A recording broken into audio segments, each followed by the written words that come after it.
presentation of Fox Sports. We are Baltimore. We are Wisconsin.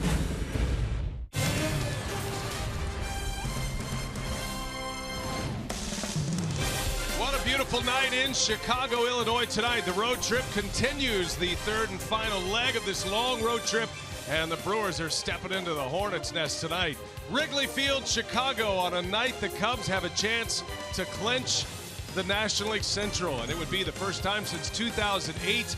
Their magic number is 1 over the St. Louis Cardinals. And hi, everybody. We welcome you from the friendly confines of Wrigley. Brian Anderson alongside Bill Schroeder, Sophia Minard, our reporter tonight. And Rocca, you look at this young lineup the Brewers have put together, this young roster, and I think Craig Counsell is going to use this to his advantage. He wants to see how they perform in this environment tonight. And this is exactly the way you want to finish the season, when you're really not going to get to the postseason. The Brewers want to win ball games, but this is where you want to be. You want to be with the contending teams in this city, and Chicago's going to be rocking and rolling. The Brewers have a lot of rookies out there in the field, and it's going to be good to see how they respond to the way the Chicago Cubs play. They're able to get to the Texas at the end of the year, so these are the games you want to play against the contending ball clubs. Incredible amount of energy in the ballpark tonight. They are fully expecting to wrap up a division title this evening. The Brewers, they're hoping to spoil the party for a little bit. It's the Brew Crew and the Chicago Cubs. Lineups, first pitch coming your way next.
Brewers baseball on Fox Sports Wisconsin tonight, presented by Potawatomi Hotel and Casino. Under the lights of Wrigley Field, Chicago, and a sellout crowd filing in, live wire crowd that it is. Beautiful night for baseball. Got a beautiful moon to look at, 72 degrees right now, going to be dropping into the upper 60s before the night is over. Brian Anderson, Bill Schroeder, Sophia Minard, our reporter, with you tonight. Great to have you with us. There is Craig Counsell, and a manager looking for a reason to perform, and he's always looking for that little carrot to hang, and he's got an opportunity tonight in the hostile environment of Wrigley Field. This will be fun tonight. Potawatomi batting order for the Brewers. It is Jonathan Villar, Keon Broxton, and Ryan Braun. In the middle council has Chris Carter, Hernan Perez, and Domingo Santana. And the bottom three, the rookie Orlando Arcia. Marty Maldonado will catch Jimmy Nelson. That rounds out the starting 9 that will face Mike Montgomery, who came from the Mariners to the Cubs, and I'm sure he never imagined he'd be on the mound trying to clinch a division title for the Chicago Cubs tonight. Yeah, you see his numbers overall between Seattle and the Chicago Cubs, making his 5th start as a Cub, and last started against the Brewers. Got a no decision on September 7th, so it's been a while since he's made a start. He's 3-1 in his first 4 starts as a Cub. Actually, the Cubs have won 3 of his 4 starts so far this year. Brought him over here to be a reliever, and then they traded away Adam Warren to get Aroldis Chapman, and finds himself in that starter's role. And the first pitch of the ball game is banged back through the middle. Jonathan Villar aggressive at the plate, and the Brewers started with a single. And a big turn by Villar. He says no throw necessary. And so a man on to start this game on 1 pitch. Yeah, the Menards Cubs defense. Cubs about middle of the pack as far as defense goes. 89 errors this year. Soler, Fowler, and Hayward in the outfield. Bryant, Russell, Zobrist, Rizzo from 3rd to 1st. Very good defensively in the infield. And Miguel Montero hanging the signs for Montgomery tonight. That's Will Little calling the balls and strikes tonight. Lance Barksdale, Angel Hernandez, and Ted Barrett are the 3 base umpires. Ted Barrett's the crew chief. He's over at 3rd base. And here's Keon Broxton. Brewers coming off a win yesterday in Cincinnati. Nice win for the Brewers. They needed a game like that. It was a 7-0 victory over the Reds. They salvaged the final game of that series with the Reds. Brewers started this road trip splitting with the Cardinals 2-2 in a 4-game series, and then dropped 2 out of 3 to the Reds. But that win last night had them in a good mood on the way here to Chicago, and ready to start this 4-game series with the Cubs at Wrigley. Yep, used a long ball last night. Well, some big flies last night got the Brewers a victory. Now the Cubs were in St. Louis yesterday afternoon, and they got a gem from John Lester, who won his 17th game of the year. Joe Madden's club also winning 7-0 yesterday. And that's how they have an elimination number of 1. They had to sweep the series in St. Louis to clinch the division against the Cardinals. And I'm sure they are delighted to have a chance to do it here at Wrigley Field tonight. And the Brewers are hoping to stall that celebration as long as possible. Cardinals play in San Francisco later tonight. That'll be a West Coast start. So yeah, it's not going to take long. You know, the Cardinals are going to lose at some point, even if the Brewers come in here and take it to Chicago. It'll be good to see the Brewers, if they can win a couple of games. They're 0-6 here at Wrigley this year. Got to get it going. 2 balls and a strike on Broxton, and a throw to first. Villar, who is 3rd all-time single-season stolen base leaders in franchise history, just tied Pat Listash with a steal on Tuesday night in Cincinnati. He has 54 for the season, 2nd in the league. Broxton, a swing and a miss. Yeah, Montgomery has a pretty good move. He holds runners pretty well, but on the other side of it, Montero has only thrown out 5 of 60 this year. He has had a difficult time throwing out base runners.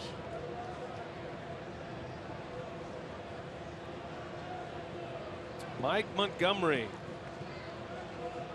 left-hander, deals it, and Broxton sends one into center field. Fowler is over there to make the catch.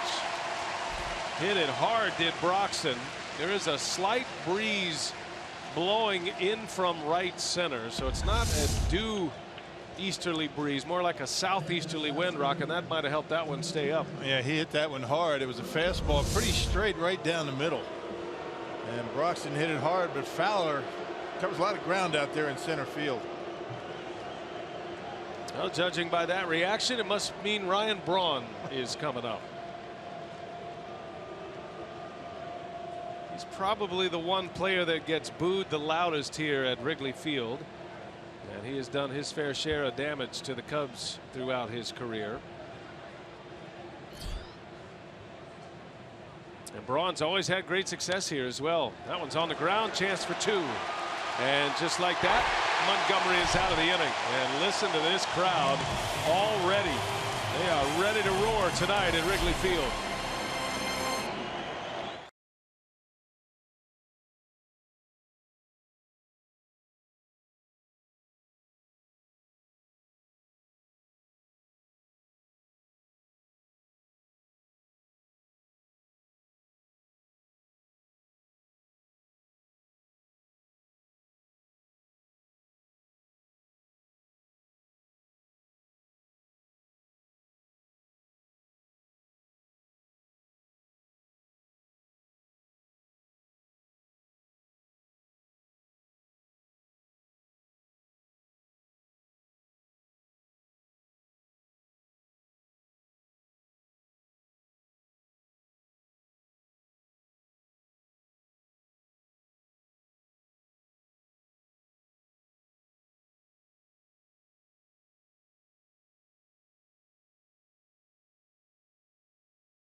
Retired in the first, get a leadoff single, but a double play off the bat of Braun gets us started tonight. Joe Maddon and the Chicago Cubs. Maddon's second year, and he's about ready to take his second consecutive Cubs team to the postseason.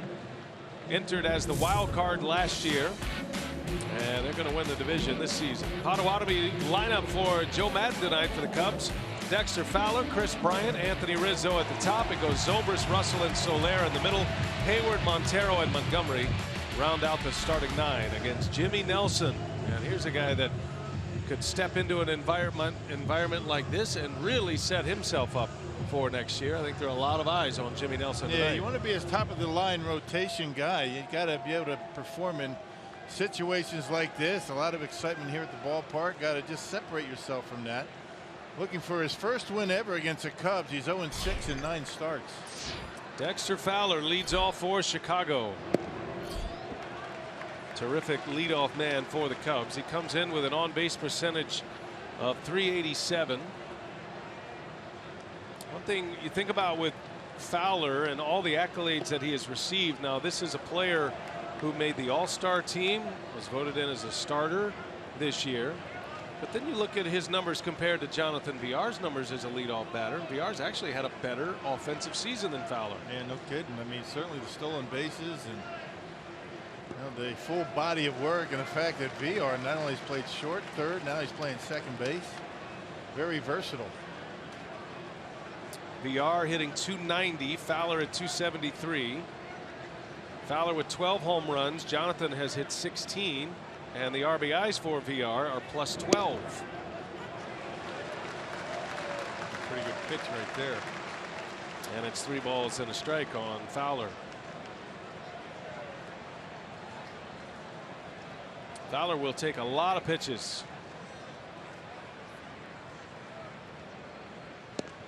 And there's a strike. Nelson finds a corner. Looked like the same location. Yeah, not much different. This one a strike. Yeah, Will Little behind home plate. You see it, not much of a difference. Count is full. Nelson from his modified windup. And that one's in there. A called strike 3. Fowler is rung up. Caught him guessing. And Jimmy Nelson starts it with a strikeout. Pretty much all fastballs, and getting Fowler on the inside part of the plate. That one clearly had the plate. Let's check out the Brewers Menards defense tonight. You got Braun, Broxton, and Santana in the outfield. Perez, Arcia, V.R. Carter, and Martin Maldonado behind home plate. Here's Chris Bryant. And he breaks his bat. Little roll to short. Arcia up with it. And he throws him out. Good play by the Brewer rookie shortstop. Bryant does run well. And Arcia takes care of him for the second out of the inning. As best you can, you got to hold down the two big bats in this lineup, Rizzo and Bryant.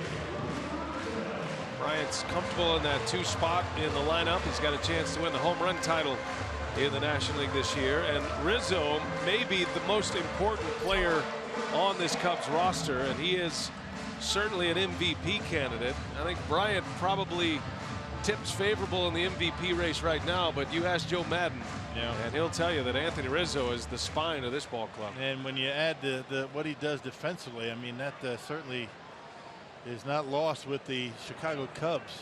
They both play just about every day.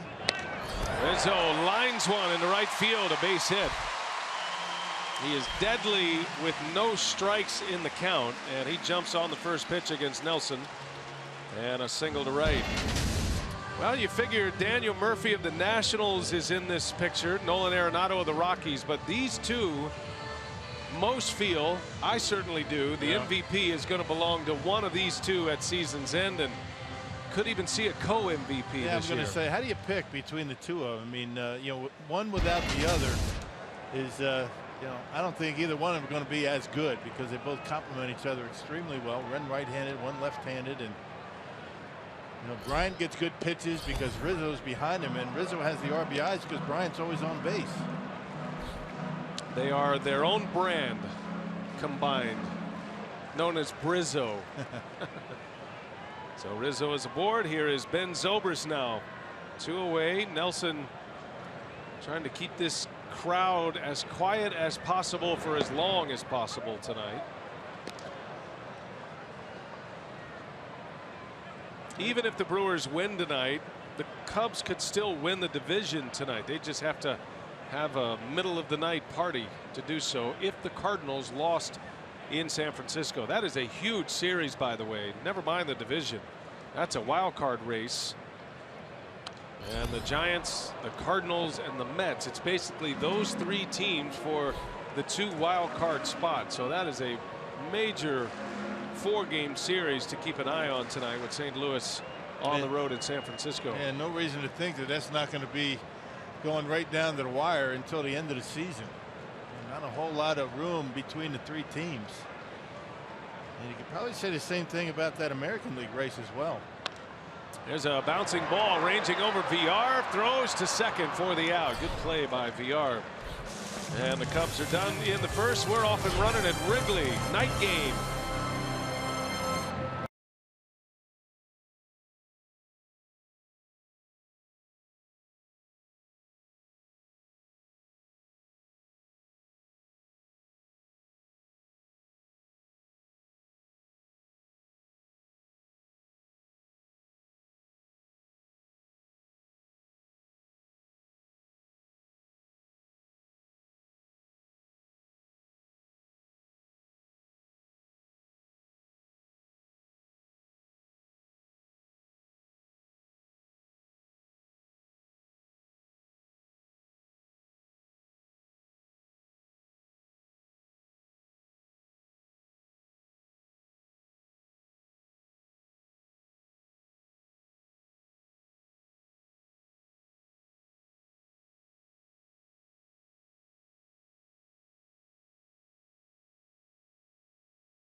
The first of a 4-game series, Brewers Cubs, and It's Fan Appreciation Weekend at Miller Park next Friday, September 23rd through Sunday, the 25th. At each of the 3 games against the Reds, all fans will get a scratch-off card containing prizes such as free 2017 tickets, game-used jerseys, and much, much more. Fan Appreciation Weekend at Miller Park coming up. Here we go to the second inning from Wrigley Field. And it'll be Chris Carter to start it for Milwaukee. Carter, Perez, Santana due up against Montgomery. Carter belting a home run on Tuesday night, his 34th home run of the season. He is 3 behind the 2 leaders, Bryant and Arenado. Anthony Rizzo is right behind Carter. Rizzo's hit 31. So 2 of the top 4 home run, make it 3 of the top 4 home run hitters in the National League in this series this week. Well, certainly Chris Carter has something to play for as the season winds down, right? I mean, no playoffs, but maybe a home run crown. When he gets hot, he can hit him in bunches. Montgomery misses up and away, and Carter draws the walk. Walked twice yesterday in Cincinnati. Carter's been a lot more patient here recently, and he is aboard to start the second inning. That's interesting when you look at these 2 teams. I mean, the Brewers are 28-16 in games started by lefties. I mean, that's pretty good when you consider, you know, the Brewers way under 500. They have done well with left-handed starters. The Cubs are 28-17. So both of these teams good against southpaws. Last time Montgomery was on the mound, the Brewers won that game. He didn't factor in the decision last week. That was Wednesday of last week, 8 days ago. He went 5 innings in that game. He actually pitched well. He only gave up the 2 hits. He struck out 6 in that game.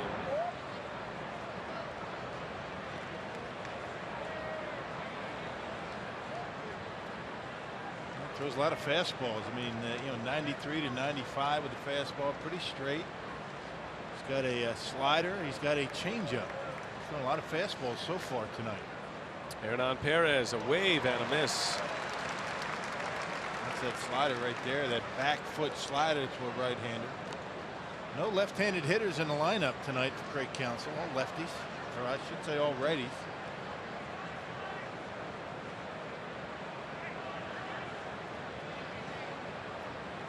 Perez comes in at a .273 average with 13 homers, 54 driven in.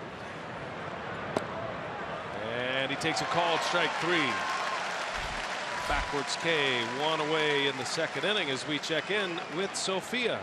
Well, one thing that Craig Counsell has really liked from his team over the last month has been the competition. He said Domingo Santana has been a guy who has really responded in that regard. He missed 2 months on the disabled list with that elbow injury, but he said, you know, really what that takes away from you is time, and it takes away at bats. And he said that's the biggest learning experience for a young player like Santana. So he says he really likes what he has seen from him over the last 8 games, hitting .387 with 4 home runs, and he's really fought through some of that competition that emerged while he was on the disabled list.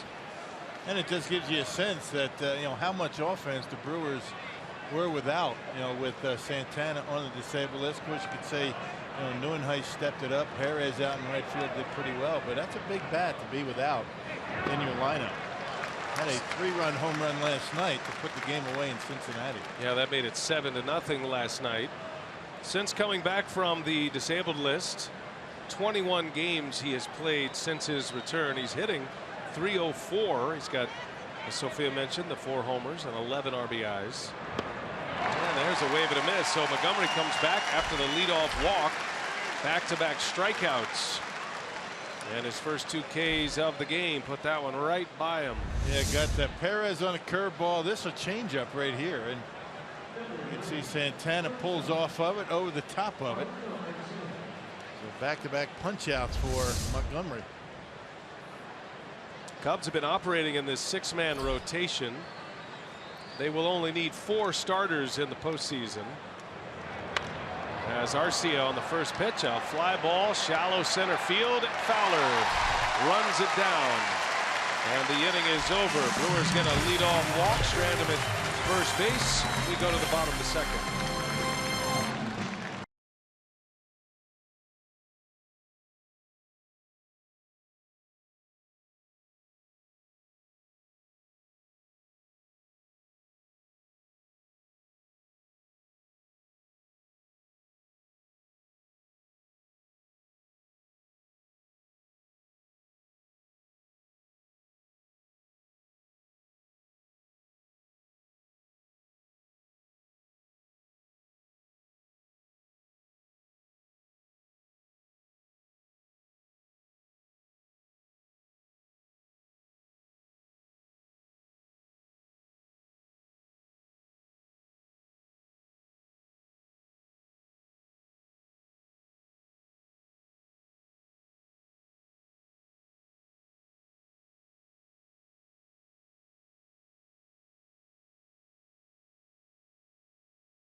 Head to the bottom of the second inning. The Cubs are coming up.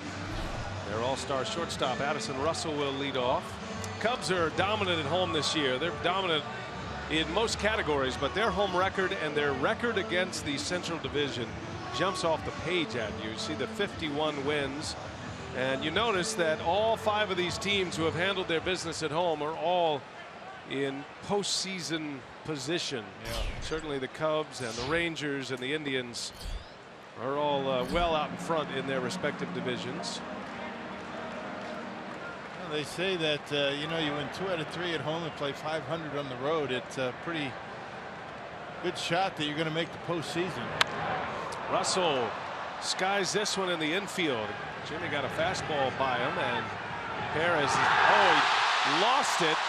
He thought Arcia was behind him, and Perez turned to look, only to see Arcia staring right back at him, and the ball lands safely, and Addison Russell is aboard. And Addison Russell, I know he's kicking himself. He should have been at second base, but this is an error.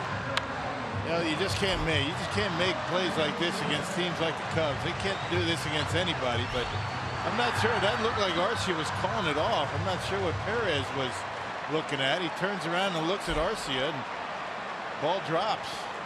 Man, can't do that. So that'll be scored as a single, and a man on for Jorge Soler. Should have been a double. I mean, that's one of those that's up there high, and you got to believe Addison Russell was thinking that should have been at second base. And a tough way to give up a hit if you're Jimmy Nelson.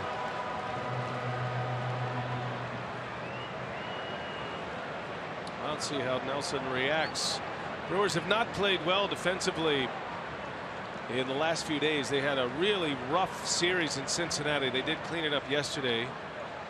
Did have an error yesterday from Chris Carter, but made all the plays that they should. Counsell has been dogging this Brewer infield about the consistency, the concentration, all these young players that he has who have never played this much baseball in their career.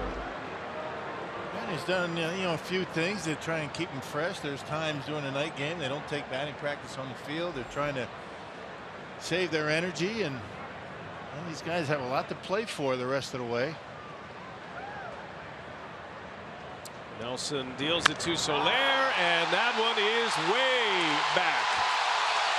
In a flash, Soler puts the Cubs ahead 2-0.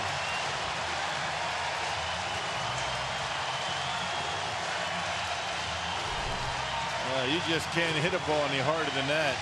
Well, the mistake by Perez right before a Soler bomb to left. My goodness, did he hit that baseball. Wow. It was supposed to be away, left the middle in, and as soon as he made contact, check it out, just drops the bat, looks in the dugout, and I want to see the exit velocity on that one. Yeah, that was up there. That's going to be one of the highest of the season. Yeah, that was smoke. You can't hit it any harder than that. Soler got the start tonight in left field, and he destroys one. His first at bat, his 12th homer of the year. Now Jason Hayward. Give him an inch, they take a mile. And instead of a solo shot, it's a 2-run homer. Cubs on the board first tonight. Hayward takes a strike.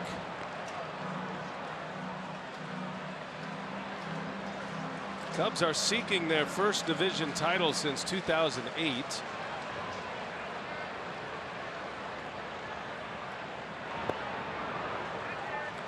It is going to be interesting once they do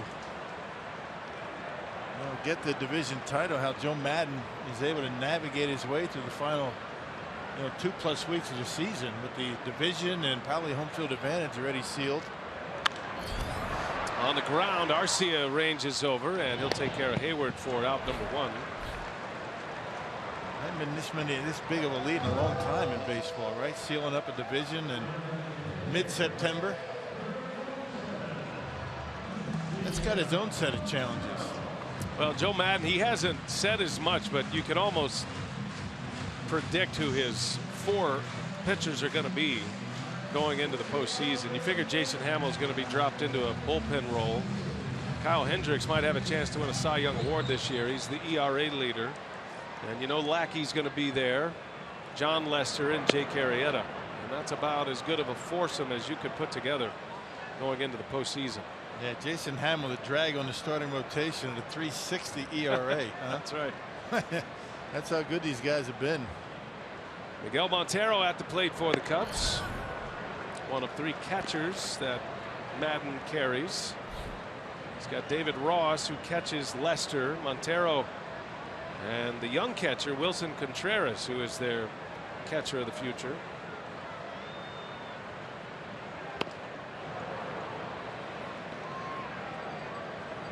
There's David Ross. Looks like he's headed back to yet another postseason. What a career. Can you imagine?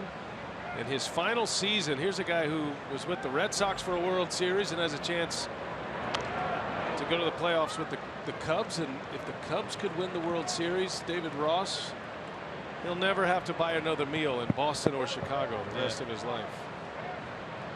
Red Sox ended a long stretch without a world championship, and the Cubs feel as though they have the team to do the same.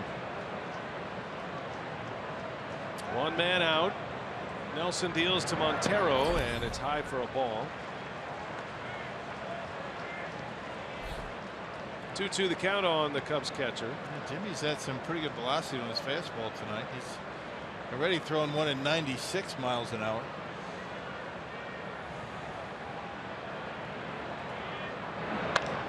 And that one's hit hard into center field, a base hit. So Montero with a single. 3rd hit in the inning, 4th hit overall for the Cubs. And it'll be a base runner with 1 out with the pitcher coming up. Sometimes when you're throwing that hard, ball flattens out. You don't get much sink. That looked like a 4-seamer up at 96. Montero able to center on it and hit it hard out there into center field.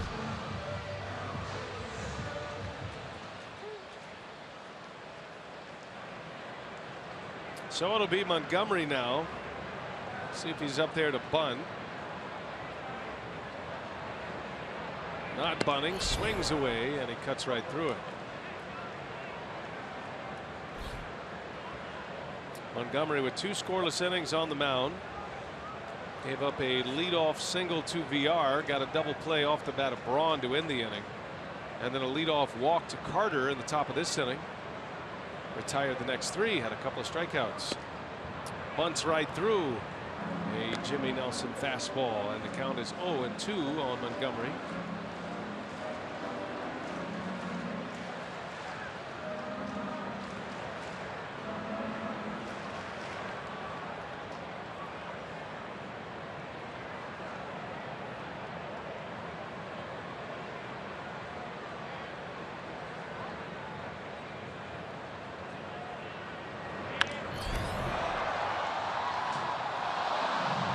Interesting thinking back to 2008. That was the year the Brewers finally broke through and made it to the postseason. They secured that spot on the final day of the year with a win against the Cubs. A dramatic Ryan Braun home run off Bob Howry. CC Sabathia went the distance. Craig Counsell was actually in the game playing shortstop. He was part of the double play that ended the game. That right. Yep. allowed the Brewers to clinch it. That year the Cubs won the division in 08. There's a swing and a miss. Yeah, Lou Piniella was managing the Cubs, and he rested just about all of his guys in that weekend series, and then the playoffs came and they were flat, and you wonder how Joe Madden's going to handle that. He's got a couple of weeks left. Well, rest the guy here, not going to pull everybody, but keep him sharp and keep him fresh, rest him a little bit.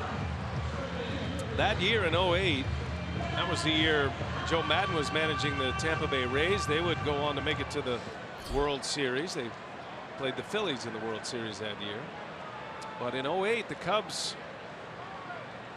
were swept by the Dodgers in the division series. As you mentioned, all that rest, they were preparing to make it into the postseason. Of course, that's a historic moment for the Brewers, wiping away 26 years without a postseason berth.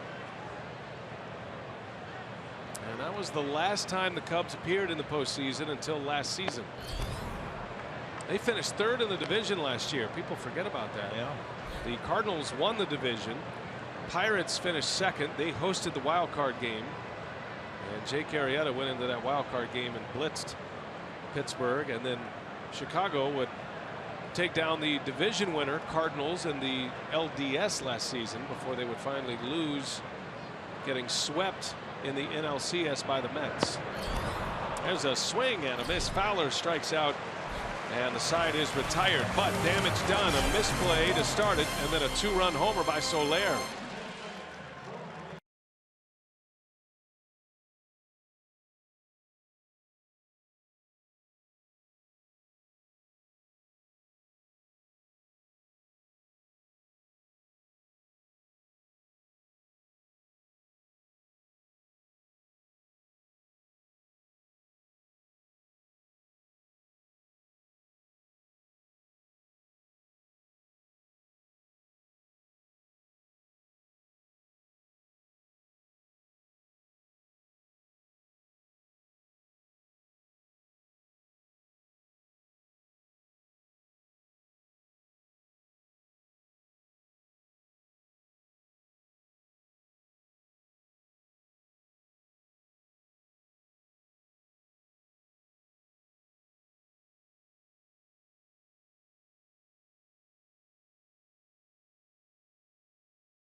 There with a 2-run home run gives the Cubs the early lead tonight at Wrigley. Hey, a reminder that the 16-17 Bucks schedule has been released, and with half-season ticket packages, you're guaranteed a ticket to all of the top matchups, including opening night on October 26th and games against the world champion Cavs, the Golden State Warriors, and the Chicago Bulls. Visit foxsportswisconsin.com. Click on the upcoming events tab for details. Brewers schedule came out yesterday as well, and you can check that at brewers.com. So schedules are out. Get it all lined up for 2017 for the Brewers, and going to be making a tour through the American League East next season. The Brewers are. Yeah, finish the year this year with the Rockies and open up with the Rockies at home. Here's Martin Maldonado. He'll start it in the third. 2-0 Chicago. Did you get a good look at the Brewers schedule yet? What do you think of as far as highlights on the schedule? That series against the Red Sox at Miller Park could be interesting in early May. Yeah, 2 trips to New York, play the Yankees at Yankee Stadium. I did notice, you know, one of the first things I look at are road trips. Three city trips next year.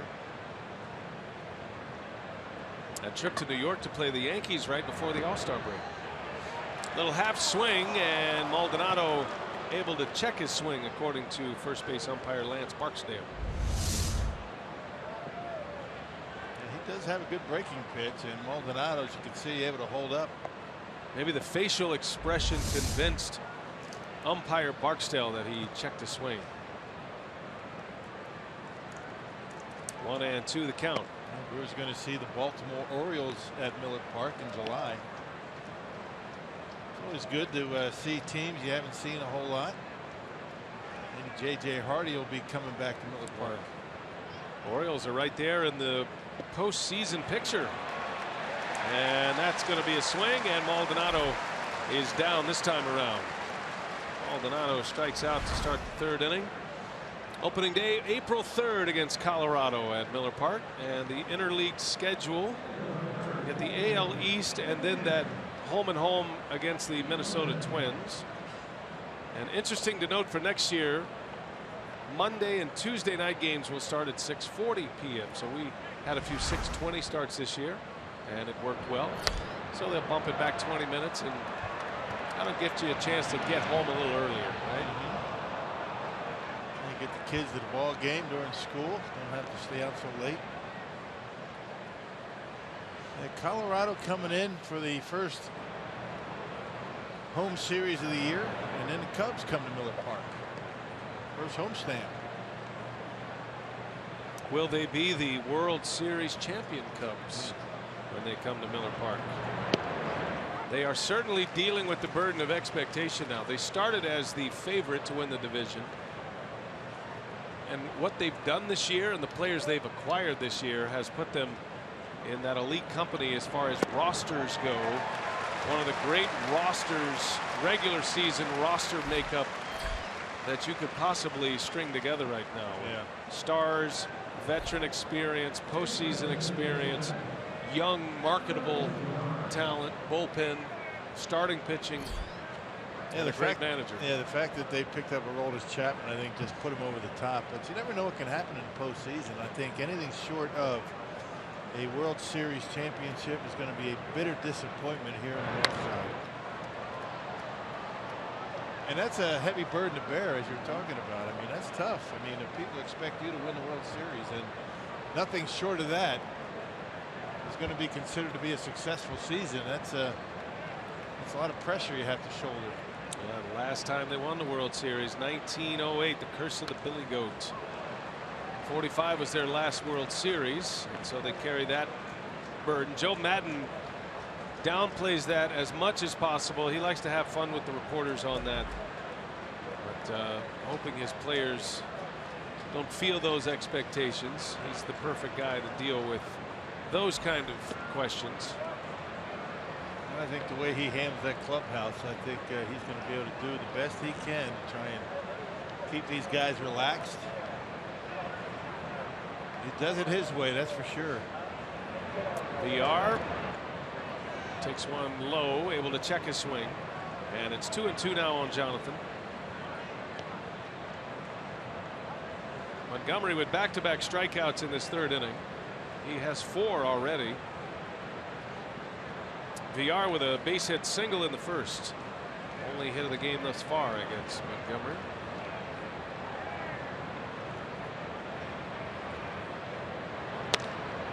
And that one's on the ground. Russell backhands it, fires it across. And a 3-up, 3-down inning. 2-0 Cubs. We go to the Cubs half of inning number 3.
Wrigley Field, Chicago, 2-0 Cubs on a Soler home run. And how about our Carsoup.com trivia? Rocky brought this question up last inning. Who is the fastest team in MLB history to clinch their division at the earliest date? I will tell you, the hint I'll give you is, even though it is September 15th, the Cubs, if they clinch it tonight, It would be the 3rd fastest in National League history, and it would be the 6th fastest overall, I think. Okay, you think? But we'll have to see the answer. You think, huh? I think. Well, it hadn't happened in quite some time. I mean, quicker than this. Chris Bryant will lead off. He's late on a fastball, didn't make up his mind, and he fouls it away. Remember, he broke his bat first time up, little ground ball to short.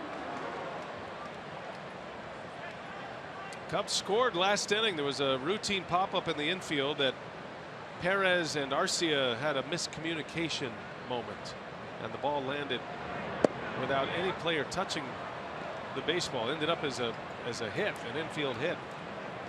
And then the next batter, Jorge Soler, hit a rocket into the bleachers in left field to make it 2-0. Yeah, not quite sure what Perez heard, because if Arcia called for it, he would have caught it. Perez turned around. Arcia not waiting for the baseball. It dropped. And then a 2-run homer. 1-2 the count to Bryant. 37 homers, 95 runs batted in, and another broken bat. Carter makes the catch on this one for the out. Just beat him up inside once again. That ball had some wicked movement on it. And Jimmy Nelson likes to pitch inside. He has 17 hit batters this year. And this one, big movement, and Bryant tried the best he could to get his hands in. And got jammed. Good pitch. So you get a hitter inside conscious, right? And you can get them to swing at pitches off the plate inside if they're thinking about that. And that first at bat by Bryant, that broken bat, might have led to that swing right there. And nobody wants to get jammed. Rizzo swinging again at the first pitch. He fouls this one away. But you know what they say, there's more hits on the handle than there are off the end of the bat. So good hitters will get jammed. A lot of times will end up as base hits. Rizzo with a single on the first pitch he saw in the first inning. Had a single to right. Inside, almost hit him. Rizzo is among league leaders in that category. So you have a guy who hits a lot of batters and a batter who gets hit by a lot of pitchers. And Rizzo thinks that ball hit him. Looked into the dugout. And Joe Madden saying, "You want me to look at it on the replay?" Said, "No, don't bother. I'll take my swings." Yeah, that's when you know you're a good hitter, when you'd rather swing the bat than go to first base. Only 3 players in the National League have been hit by more pitches than Anthony Rizzo. Does it get the jersey? I'm not sure. Only the hitter knows.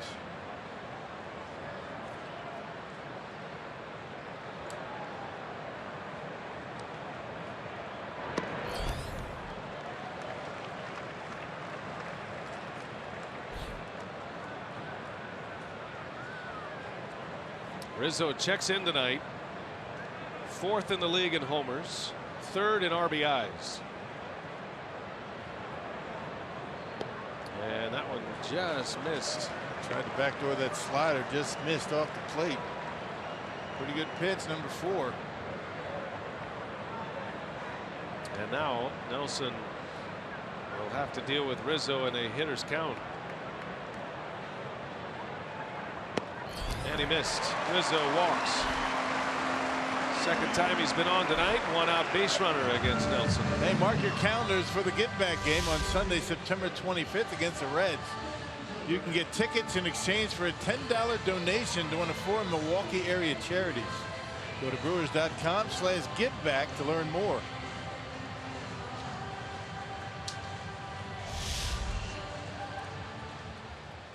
Ben Zobrist.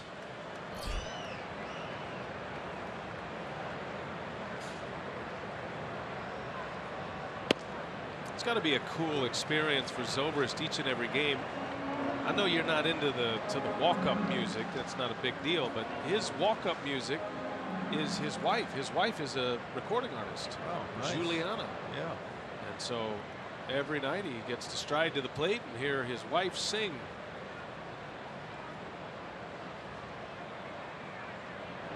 A few years ago when Zobrist was playing for the Tampa Bay Rays, 2013 playoffs. I just had mentioned to Ben before the game and said, hey, I heard your wife on the radio. She's really good. She's a good singer. And he sent up an autographed CD. Nice. He sent one up to the booth. Checked it out. Where is it? It's in my house. Okay. I think it was like a 4 or 5 song CD. Now, would that be a calming influence, or does it get them all fired up? That's a good question. I don't know. I mean, who has their wife provide their walk-up music for him? I think he may be the only one. At one point, Matt Kemp was dating Rihanna. Remember that? But they never. I don't remember that. No. No. Sorry. Yeah, it didn't go well for Matt Kemp. Zobrist draws the walk. Back-to-back walks issued by Nelson, and the Cubs have 2 on. Does it surprise you that I would not be able to identify one Brewers walk-up song?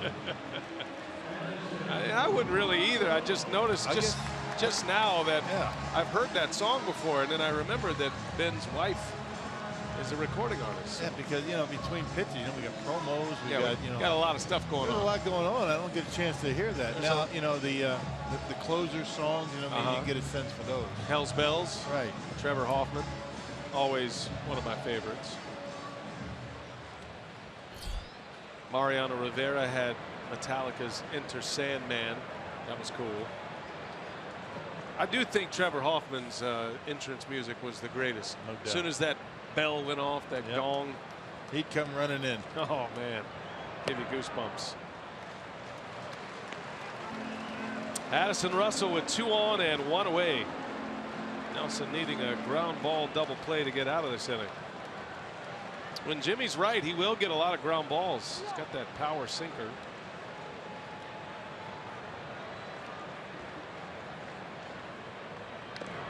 Yeah, that was one right there. 95 miles an hour and just dove under the bat of Russell. Yeah, sometimes a little bit too much movement. That's why he hit so many batters. 17 of them this year. But I guess if you're going to miss when you're coming inside, you want to miss off the plate. You want to leave it out over the heart.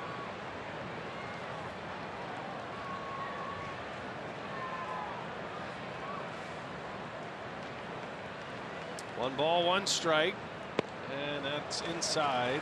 2-1. Jimmy is putting himself in some bad counts right now, and that is a dangerous thing to do against a lineup like the Chicago Cubs. And the Cubs aren't going to help him. I mean, they walk a lot. 2 on, 1 out.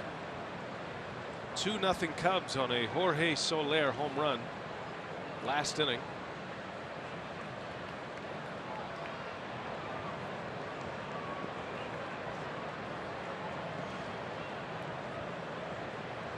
All-star shortstop Addison Russell at the plate. And he fouls one off. Russell's having a monster year. 20 homers, 91 RBIs. Anytime you're a shortstop for the Cubs and your name gets thrown around with Ernie Banks and the production that Ernie Banks put up, the Hall of Famer, then you know you've done something, and he's only 22 years of age. Yeah, no kidding, right? The same age as Arcia. Amazing. Coming up young, and they've been very productive, a lot of these guys in the big leagues. 2 on, 1 out. Nelson delivers, and a ground ball foul. You tell Russell's having a hard time with Jimmy's fastball. He's starting that swing early and off balance. Might have chased a ball right there.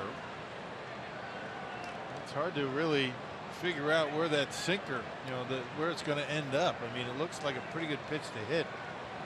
And then with that late movement, it gets in on the knuckles.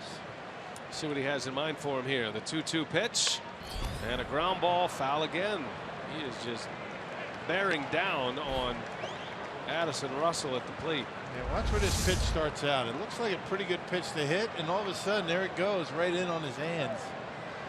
Yeah, Russell really opening up early and trying to get the bat head out on that sinker. He's really looks as though he's very open to get a slider in the corner.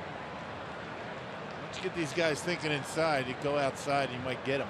Back inside, now a breaking ball. It's right up the middle. There is VR. Nice play and a double play to end the inning.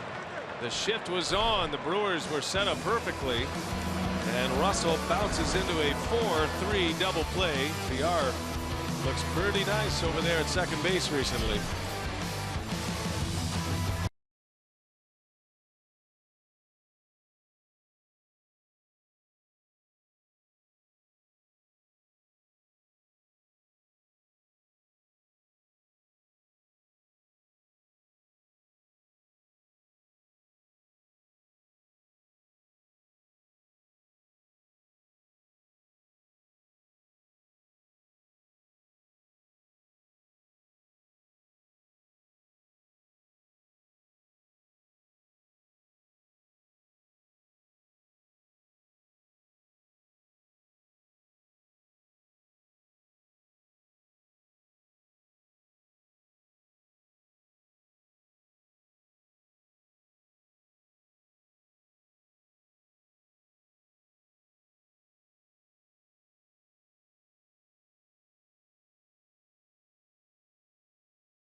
Brewers baseball on Fox Sports Wisconsin is brought to you by Menards. Save big money at Menards on all your home improvement needs. By your local Toyota dealers. Toyota, let's go places. And by Miller Lite, the original light Pilsner. Cheers, it's Miller time. It is a beautiful night for baseball in Chicago. Jorge Soler has the Cubs on top. 2-0, a 2-run home run in the second inning for the Cubs left fielder. And here is Keon Broxton. He'll start it for the Brewers. Broxton, Braun, and then Carter coming up against Mike Montgomery. He's featuring a good curveball tonight. Mixing 4 pitches pretty well.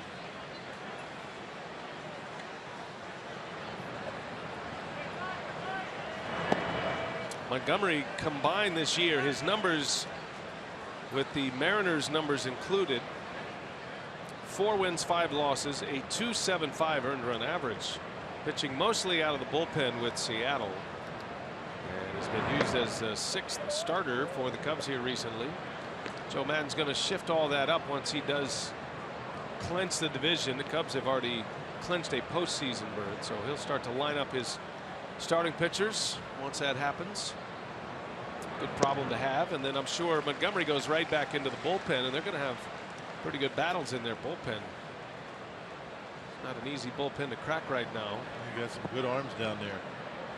Strikeout numbers are good both ways. He throws a little bit harder as a reliever and ditches 1, sometimes 2 pitches in his arsenal when he's a reliever. And he's not just a matchup guy, right? He's a guy that can pitch a full inning for you. Well, you can see he's pretty effective against right-handers. At least he is tonight. Broxton fouls it back. And no left-handed hitters in the lineup tonight against Montgomery. A 4-pitch lefty, and he throws pretty well. I mean, 94. I think he's touched 95 with his fastball once tonight. Broxton sends one deep to center field. Fowler is back on the track looking up. Goodbye. A home run for Keon Broxton. Boy, he continues the home run binge. Ever since he was recalled from AAA in late July, Broxton has found that power stroke. That's his 9th overall. That is his 8th home run since the 25th of July. And just throwing the hands of that fastball. Good pitch to hit. A mistake by Montgomery, and look at the way that ball flies. Dexter Fowler goes back as if he's going to catch it and sails into the shrubs out there in center field. Powerball home run count. Number 9 for Keon Broxton. Well, he's hitting a home run about every 19 at bats, about every 22, 23 plate appearances. Basically, if he plays a full season and he's having this kind of season, he'd be trending towards 30 home runs. Just by way of comparison, Ryan Braun hits a home run about every 19 plate appearances. So Broxton is only a little bit behind the pace of a Ryan Braun, who is a major home run threat in the game. Broxton said he never hit for this much power until he changed his batting stance and dropped those hands, and he just found it. Found the slot. Yeah, well, he's not swinging with his body so much as he was early in the season. Probably did that throughout his career, making himself vulnerable to a pitch away. Throwing the hand, staying closed, and driving the ball into center field and into right center. Darnell Cole's the hitting coach, happy with his success. Braun, a wave and a miss. Looks back at the catcher as if to say, what was that? That's a good curveball. That's what that was. He's got a good one tonight. Ryan bounced into a double play his first time up. 2-2 the count. Brewers on the board in the 4th inning on a Broxton homer.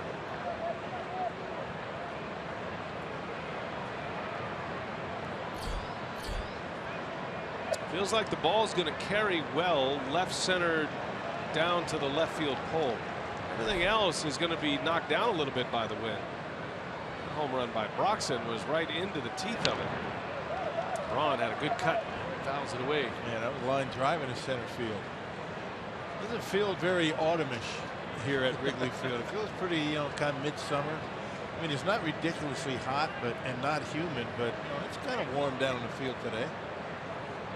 Those are conditions normally when you see the baseball flying here in this ballpark. Braun hits it sharply on the ground. Russell's right there, and a high throw. Rizzo comes down on the bag for the out. That's the other part of Rizzo's game. He saves a lot of errors. He knows his way around first base. That big dude, you throw it over his head, you've made a bad throw. And Russell gets underneath this ball right here and just sails on him, and Rizzo able to get the foot down before Braun gets there. Either way, he drops his arm. I've heard you say this a few times, but with Rizzo, he used the bag as a bit of a trampoline to try to get him a little height. Stand on top of the bag, yeah. Give you another inch or two. That might have been what it took to make that catch. Got about 3-4 inches there to play with if you get right on the top of it. I'd like to carry around a first base bag just in my normal life, stand on it. Different occasions. Maybe bring one up here when we do our open. So you wouldn't have to sit down all the time. Chris Carter with one away.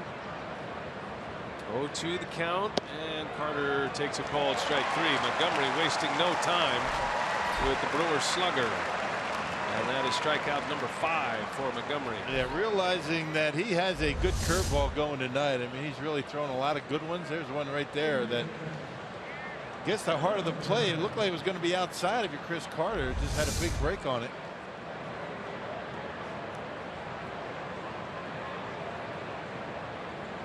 Here is Hernan Perez now.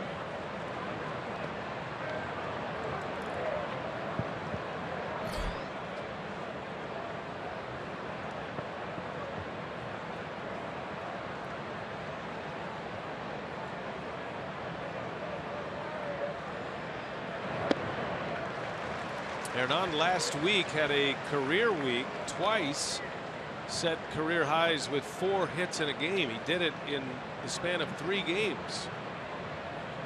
Had a 4-hit night to start this road trip against the St. Louis Cardinals. The Brewers have had kind of an up and down road trip as far as offense goes. Had 12 runs in the first game of this road trip against the Cardinals, 7 last night at Cincinnati, but in between those 2 games, not a whole lot going on. All or nothing right now. Brewers got shut out on Monday in Cincinnati. 3-0 score in that one.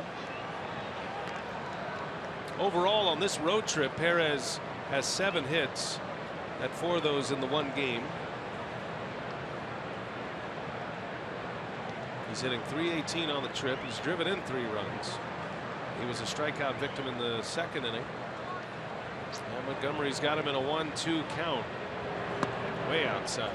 Well, the one thing the Brewers have been able to do is stay close in just about every one of these games on this trip because of their starting pitching. Starting pitching has been terrific for a good long stretch now. Well, the Brewers have been in a 6-man rotation as well. It has been very effective.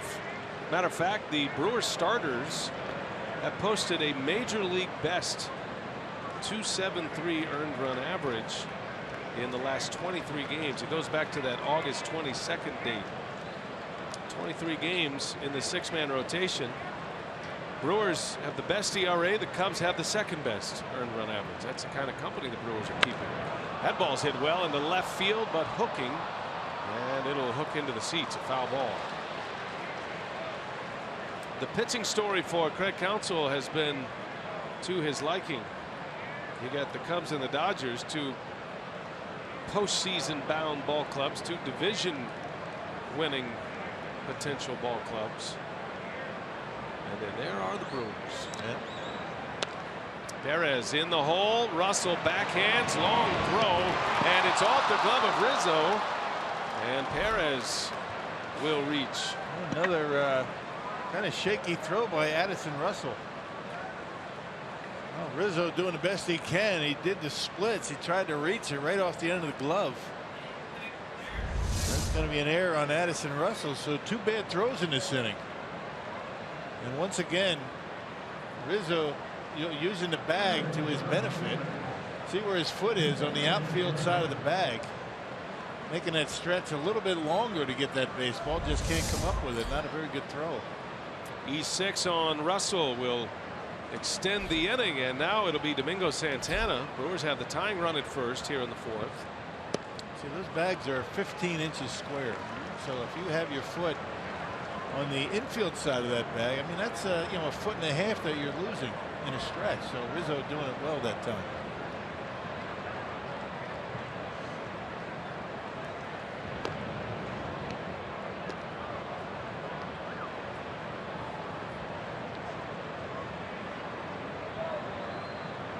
Domingo, chance to swing the bat with a man on in this 4th inning. He struck out swinging in the 2nd inning. And he's out in front again. Struck out on a changeup. This was yesterday, Rock. Brewers had a chance to put it away. They were up 4-0, and Santana destroyed one. One of his longer home runs of the season. And tailing fastball down the middle of a Ross Ollendorf. That was in the 8th inning. Santana with 8 home runs in 61 games played. A significant time due to an elbow injury and then eventually a shoulder injury.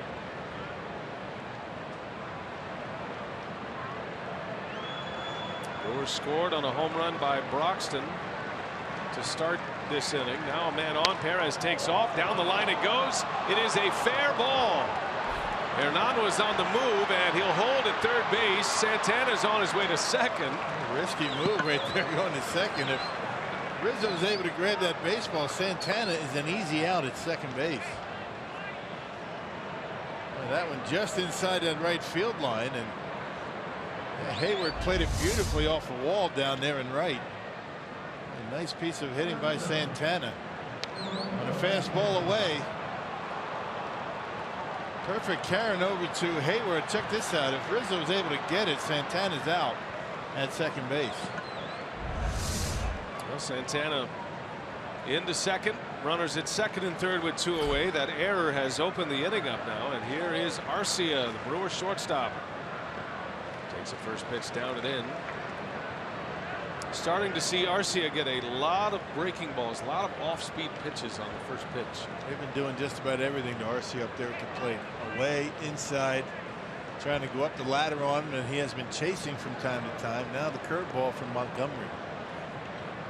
You saw a lot of curveballs to Arcia against Cincinnati.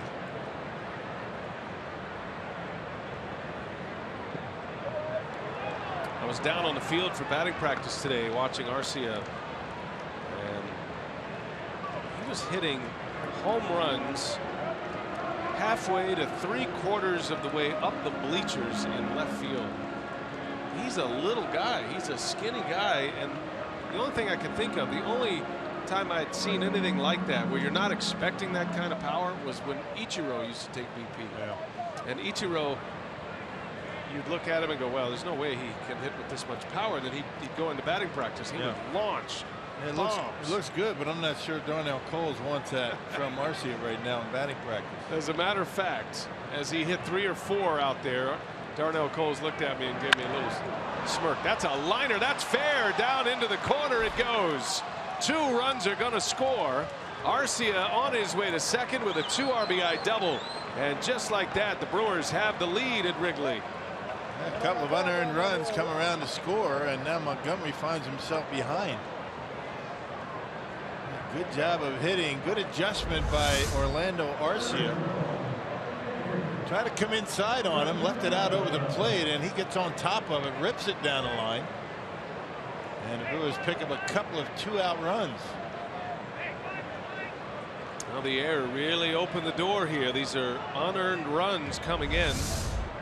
But the Brewers now lead 3-2. And Arcia in scoring position for Maldonado.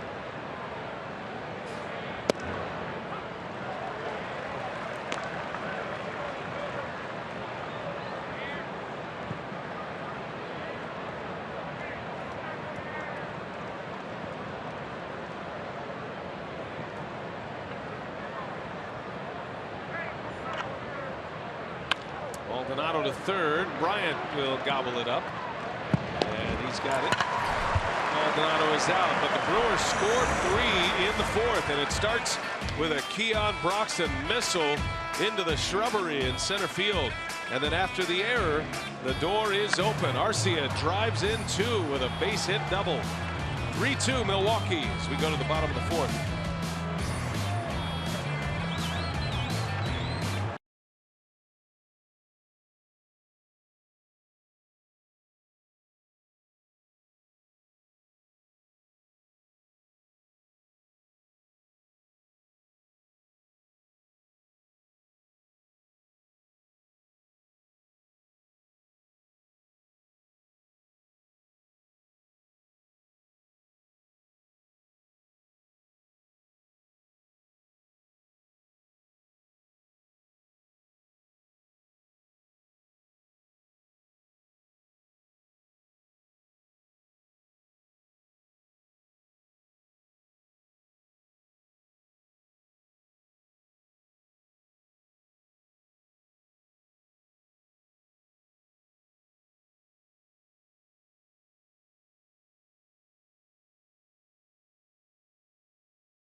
With a 2-out double to drive in a couple of runs, giving the Brewers a 1-run lead here at Wrigley.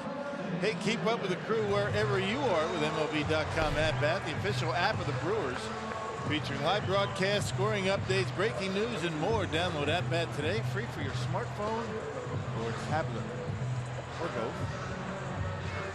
A lot of games to cover on the at-bat app tonight. A lot of good games across the major leagues. Getting to that time, we're in the home stretch of the 2016 season. Jorge Soler got a big hand as he was introduced. Hit a 2-run missile out of here in the 2nd inning. Statcast had that off the bat at 114 miles an hour. Can't believe it. Hardest hit ball that the Cubs have had this year for exit velocity is measured by that service. And Soler, that's one you can watch and admire for a moment. Yeah, middle in, and boy, he is a strong young man and got every bit of that one. And Nelson. I thought you're going to see Jimmy come inside again, at least for a strike. You figured there'd be a slider at some point, and he just threw one. He missed away. 2-0 the count on Soler. There's that big swing again. He chased one upstairs. You might be able to get him out without throwing him a strike. Yeah, that's what I'm saying. You want to leave one out over the plate like you did last time, trying to come inside. Coming in again. Up and in. Backs him out of there. Up and in, then what you do? Down and away, right? That's what Raleigh Fingers used to say. And every other Hall of Fame pitcher before him. That's what everybody used to say. Not so much anymore. Here comes one. And a wave and a miss. You still got it, Rock. You still got it. Yeah. What should he throw here now? I go back to that slider again. Okay. Let's see if Maldonado's thinking. He wants him to shake off. And he called the slider. And the 3-2 pitch and a wave and a miss. It's an easy game. Man, oh man, how do you do it, partner? It's an easy game. I'm telling you. It's easy to pontificate and guess up here. Much easier or much more difficult to execute. That was a perfect pitch by Nelson. Everything in, but except for the last two pitches, and got Soler waving at one, trying to pull that. It's moments like that. You know, I already have you on a high pedestal anyway, and you just launched even to a greater place. Even though I don't know walk-up music. You know, that's not part of what you're about, and that's respectable too. That even actually elevates you on the pedestal. It's a big pedestal. It's very durable. Solidly put together. Very well put together. Yeah. A lot of horsepower on that pedestal. Our fearless leader, Bill Schroeder. Yeah. Hayward, that's fair. Just inside the line. That is down in the corner. Braun's up with it, and Hayward is on his way to second with a double. That's a bat the Cubs are hoping gets hot here as they approach the postseason. It's had a down year offensively, but a double with one out here in the fourth. Yeah, left that one up out over the plate. Looked like Maldonado was trying to come inside to the lefty. And left that one a little bit down the middle, and Jason Hayward hits it hard inside that left field line. Jimmy seems to have better command on the arm side tailing fastball than he has going the other way on the plate, whether it be right-hander or left-hander. Runner at second, one away for Montero. In other words, he's been more effective going on the outside corner to lefties and on the inside corner to right-handers so far tonight, although he was able to get that last pitch on the inside corner to Montero there.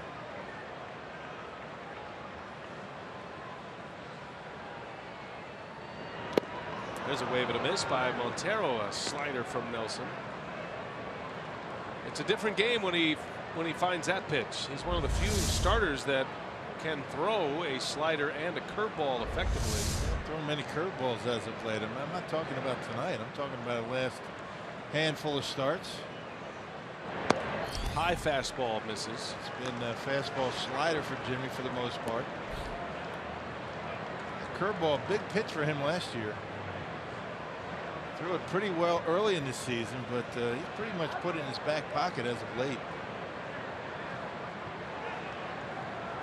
Last season, Nelson 11-3, a 4.11 ERA, made 30 starts. Montero sends that one deep into right center field, but the wind is blowing in out there. And Broxton makes the catch. Hayward all the way to third base. Second out of the inning.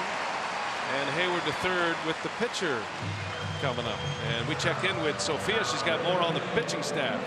Yeah, earlier you you were talking about this stretch for the starting rotation. Since August 22nd, their .273 earned run average, the best in all of the major leagues, and that's encouraging for Craig Counsell because remember, after the month of April, they had the worst earned run average, over 6, and so he said what that tells you is that you can get the above average pitching here for this stretch of time. And he said the difference is with the really elite teams like the Cubs, they do that stretch for the entire season. So he said that's the next level of where you want to get to. But he said whether it's the competition that's fueling guys or whether they're in a good spot in their performance, he said it's a really positive step for this staff as a whole. All right, Sophia, thanks. It will be interesting to see what Counsell does moving forward because we saw Taylor Youngman pitch last night, and there is thought that he will make a start here at some point when somebody's coming out. I would imagine there are candidates to be shut down for the season. Jimmy Nelson would be one of those candidates. You never know who that guy's going to be. Montgomery, the pitcher, with a base hit. Oh, that one stings right there. Jimmy Nelson surrenders an RBI single to the pitcher. His first RBI, and it ties the game at 3. They left it out over the plate, and Montgomery, who, if you remember his first time up, Joe Maddon let him swing away in a bunting situation. He ended up striking out. But able to get the base hit here to drive in a run. That's a killer right there. First career RBI, first career base hit for Mike Montgomery. Had very few opportunities to hit over the American League. Just made it to the big leagues last year. So his first hit is a game-tying single, and now Dexter Fowler at the plate. Well, one last comment on those starting pitchers numbers that Craig Counsell wants. You know, throughout the season, have numbers like that. It's a lot easier if you're Joe Maddon to be able to run out Arrieta and Lester, you know, once a week, to have numbers like that. I mean, not many teams can boast starters like that rotation the Cubs have. And he has got to be very pleased with the way his rotation has performed as of late. We're talking about a rotation in Chicago here that each and every one of these guys, I mean, they'll eat up innings for you too. I mean, taking the pressure off that bullpen. Yeah, you want to have good starters ERA, then you need a fresh bullpen to do that because those guys are coming in those late game situations, sometimes with men on base.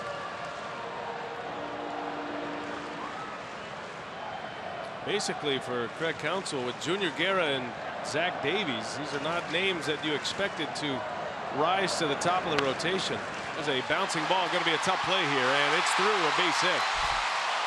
So Fowler singles. There was a shift on, a big one for Fowler, and he ends up taking advantage of it.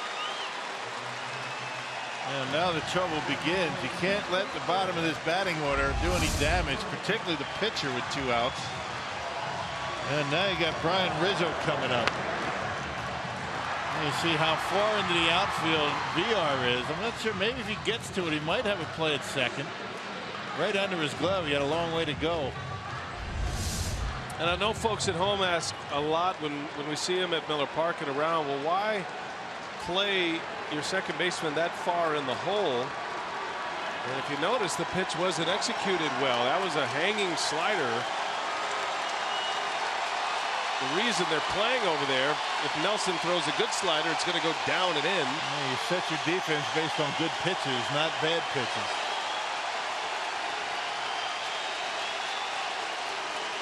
They're alive and well here at Wrigley now. They're on their feet with Bryant at the plate. And chance of MVP. Bryant goes, unable to check his swing. And strike 1. Everything's been into Bryant so far tonight. Jimmy starts him out with a slider, thinking, you know, maybe he might be looking in there.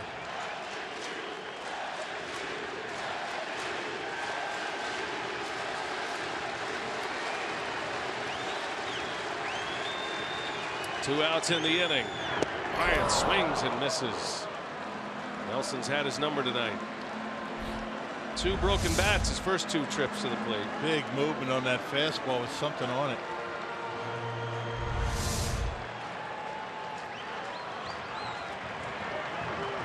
Cubs have tied it. The pitcher Montgomery with an RBI single. He's at second. Fowler at first. The 0-2 pitch, and it is swung on and missed. Down goes Bryant, and Nelson is out of the inning. Bryant is 0 for 3. Nelson with a couple of Ks in the fourth. Gives him 4 strikeouts, but the Cubs score, and we're all tied.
Milwaukee Brewers baseball on Fox Sports Wisconsin is brought to you by Hupy and Abraham.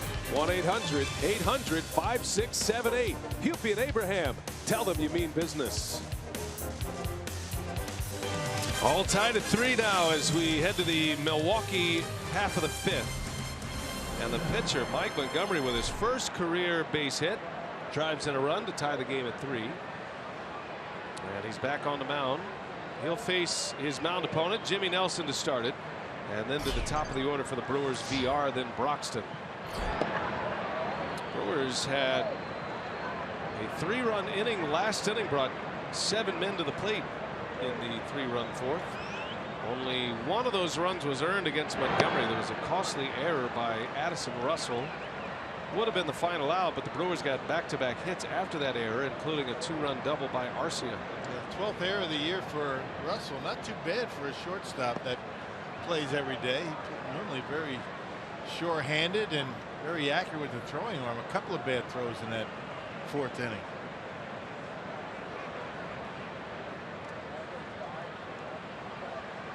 Two balls and a strike on Nelson, trying to return the favor to his mound opponent, who just delivered a game-tying single.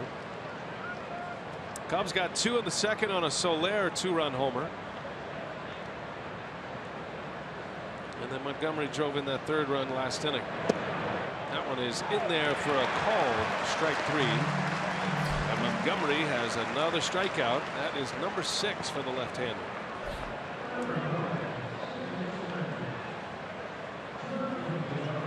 Top of the order now. Here is Jonathan VR.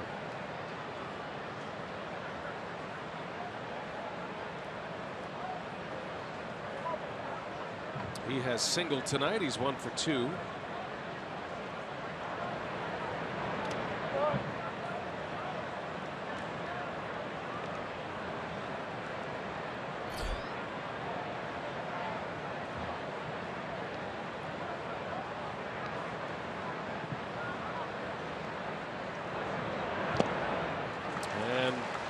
VR, a big cut and a miss. 1-1 now. Jonathan wears that padding on the left side of his helmet. He's a switch hitter, so he has helmets with that protection up front on both. He's never been hit in the face, but he doesn't want to experience that, so he just has it there for precaution. He said he felt like at some point, in one point in the season, that they were pitching him in a lot, so he wanted to be able to stay in there and not get a little bit pull off conscious because they were pitching in. So with that, Feels a little bit more comfortable. Another strikeout for Montgomery. Back-to-back Ks to start this 5th inning. Gives him 7 now. Another changeup, and he hasn't made any mistakes with the curveball, the changeup tonight. Mixing his pitch as well. This is a player that Joe Madden wanted to reunite with. He was in the minor league system with the Rays, originally a first rounder by the Royals, and then the Royals traded Montgomery with a number of players. He was part of that Wade Davis, James Shields deal, so he went to Tampa Bay with Will Myers and the former Brewer minor leaguer Jake Odorizzi. And then the Rays traded him to the Mariners, and Madden and company, front office, Theo Epstein and Jed Hoyer, was able to get him back in their camp. Mariners traded him to the Cubs. July 20th deal. Matter of fact, he made his first outing in Milwaukee, his first Cubs outing. Struck before the trade deadline, about 2 weeks before the trade deadline, actually.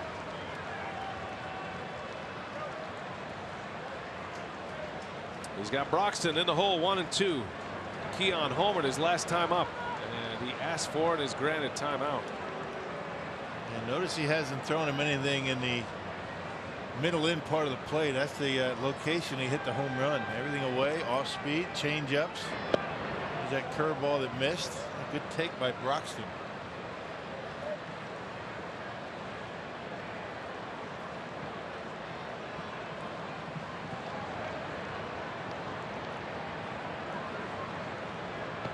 Two the count. Broxton up there with 2 outs. And it's on the ground to Russell. No problem. 3 up, 3 down. All tied at 3. We go to the Cubs half of the 5th from Wrigley Field.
We're back at Wrigley Field. Time now for our greater coverage of baseball, brought to you by T-Mobile. A big news story in baseball today. Padres general manager AJ Preller was suspended for 30 days by Major League Baseball following the review of the Drew Pomeranz trade to Boston, withholding medical information. So they did put out a statement, the team did, and AJ Preller. They said they accept that suspension and will abide by the rules moving forward. Across town, Carlos Sanchez today against the Indians had the game-winning single in the bottom of the 9th as the White Sox win that one 2-1. And Clayton Kershaw last night made his second start since returning from the disabled list. It was 5 innings for him, a shutout, 1 hit, and 5 strikeouts in 64 pitches for Kershaw. All right, Sophia, thanks. That was truly an ace-like performance from Kershaw as Nelson starts Anthony Rizzo with a strike.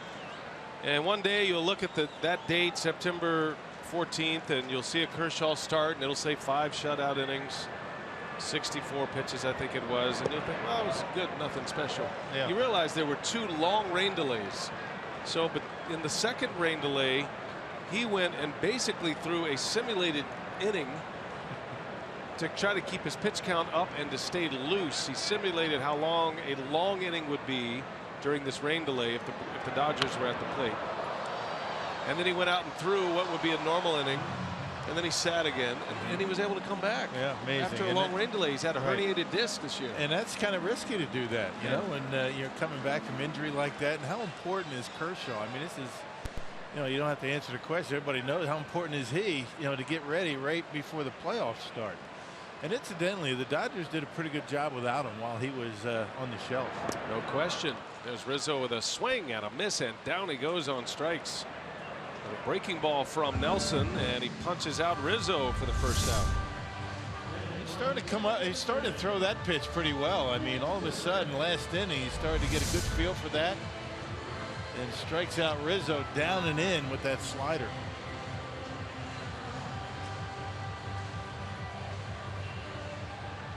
Here is Zobrist, 0 for 1 with a walk. Nelson was able to get a key double play in the third inning after Rizzo and Zobrist had walked with 1 out. Russell hit the ball sharply, but right at VR, who turned it into a 4-3 double play. That was the good for Nelson tonight. The bad has been a 2-run homer from Soler. And the one that burns him up the most, I'm sure, is allowing a hit by the pitcher with 2 outs last inning to drive in a run to tie the game. Yeah, just when you think you're out of the inning, right? It's a learning proposition for Jimmy Nelson. You never know. I mean, you got to make your pitches even with the pitcher up at the plate. Zobrist fouls it back. Had a big cut. 95-mile-an-hour fastball from Jimmy. Yeah, right after a good changeup. So Jimmy's starting to break out all of his pitches. He still hasn't thrown any curveballs, but you know, the fastball, slider, threw a changeup there to Zobrist.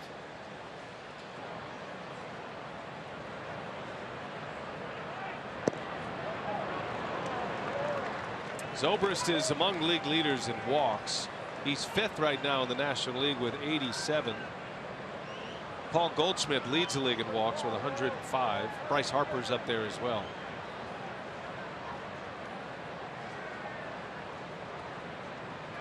One and two. Zobrist swings and pops it foul. That's going to end up in the seats. Another changeup. You know, that gives you a sense that Jimmy Nelson's really feeling comfortable out there on the mound tonight. When he starts throwing changeups in a tie game, that's not something you see a lot out of Jimmy Nelson. It's a good pitch. I mean, anything off the fastball to these guys. I mean, they're not used to seeing changeups from Jimmy.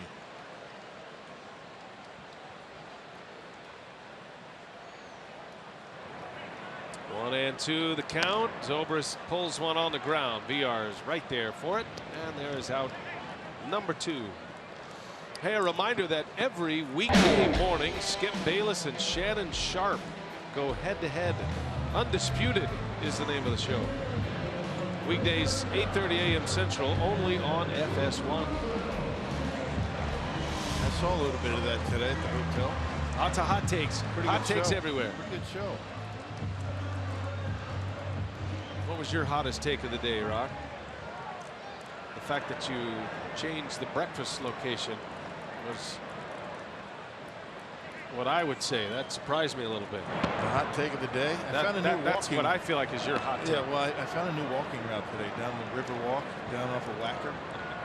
I think you should have your own show where instead of tweeting all the places you've been and taking pictures of food and things like that, you go on the air and your hot takes are kind of like your day, your itinerary for the day. That would be very boring. I don't think so, man. Depends on the city. I mean, there's days I could just while away in that hotel room all day. I mean, that would be a great show.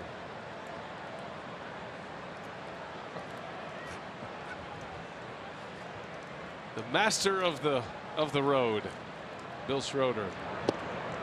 Down and in to Russell. Hey, what I should do is, you know, we should do a segment on how I pack for the road. I have some unique things that I packed on a road trip. Oh man, I can see the ratings just jumping right now. I have a visual of very practical things that people don't think about taking, and everybody says, hey, I needed that. Ground ball. They had him in the hole. Look at this arm by Arcia, and it is in time for the out. Wow. What a throw from the hole. Orlando Arcia, all smiles. One shortstop taking a hit away from another. Man.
Something or other, I'm not sure. Maybe Texas says needs another beer. Hey, all tied at 3 here in the 6th inning at Wrigley Field. There's just one Kids Eat Free Sunday left in 2016. It's coming up on Sunday the 25th as the Brewers take on the Cincinnati Reds in the final home game of the year. Reserve your spot today at Brewers.com. There's one heck of a play by the 22-year-old Orlando Arcia. Check it out, in the hole, flat-footed. He's able to set himself and get a good throw to first base. That is a very long throw from the hole, and Russell hustling down the line. Good play by Arcia. It's going to be fun watching Arcia and Russell all these years. Russell, of course, has already pushed his way to that elite status as an all-star this season. But Arcia is coming fast. Braun on the first pitch, bounces to Bryant, and there is out number 1.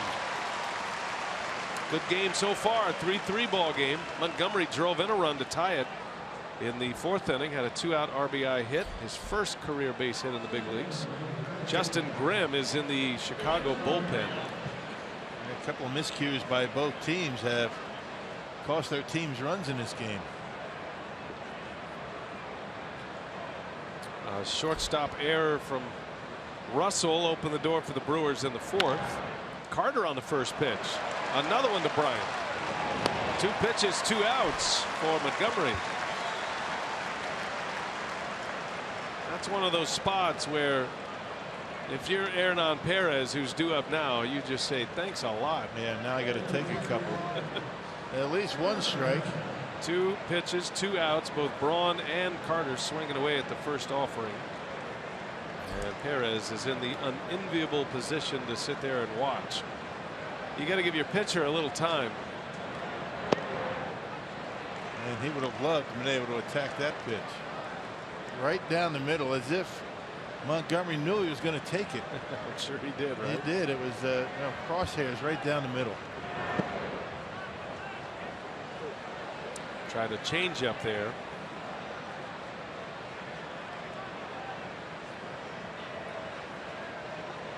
One ball, 1 strike. On the ground to third.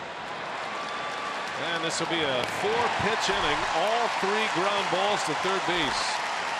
Brewers go quietly in the 6th. Cubs are coming up. Soler leads off.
Milwaukee Brewers baseball on Fox Sports Wisconsin is brought to you by Miller Lite, the original light Pilsner.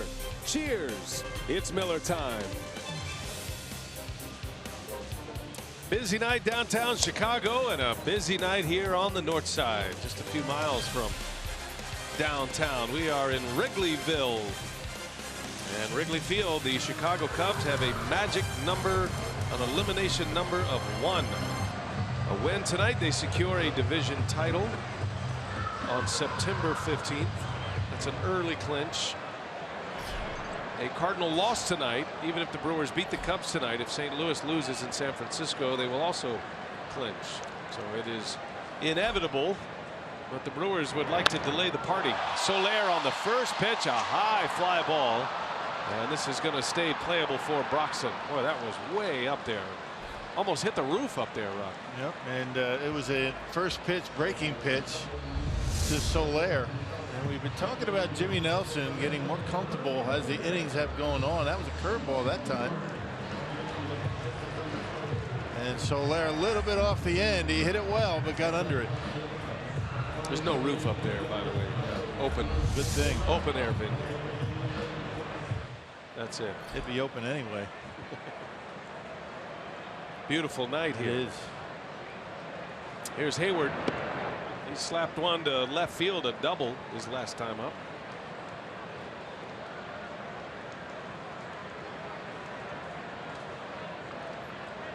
He's 1 for 2 tonight. And that one is deep into right field, but the wind will eat this alive. And that's routine for Santana. Well, Brewers fantasy camp is coming your way, and don't forget, if you sign up by October 1st, you get a personalized Spiders glove. Spiders is the company, Wisconsin-based glove company. Those are awesome gloves, by the way. January 22nd through the 29th. Go to brewers.com/fantasy camp for more information. It's a great time. You get to play double headers every day. You get 2 big league uniforms, and most importantly, you have access to the big league athletic training staff, because you're going to need them. Yeah, one of the best parts of fantasy camp is the happy hours. You know, we have unlimited Miller products and Q&A and trivia questions with the coaches every night, and best week of my winter for sure. I think a lot of fantasy campers would agree. So sign up. Montero lines one into center field, a base hit. He hits it hard and extends the inning. And Montero with his second hit of the game. Well, got a pitch out over the plate this time, and Montero able to turn it around. His second hit tonight. It'll be interesting to see what Joe Madden does with his catching situation. And Montero has had a tough, difficult time throwing out base runners. That could be a big deal in the playoffs. But if he continues to hit, I think that's going to be a moot point. There's a pretty good defensive catcher right there, and David Ross. Well, Joe Madden's going to make a move here. He saw Tommy La Stella. He'll pinch hit. And so Montgomery is out. Montgomery gives the Cubs 6 innings. Strikes out 7. Ties a season high for him. He had 7 strikeouts as a member of the Mariners against the Astros. So Madden makes the move. His starting pitcher is out. He's got plenty of relievers down there. And La Stella will bat with 2 away. And tonight was his longest outing of the year as a Chicago Cub.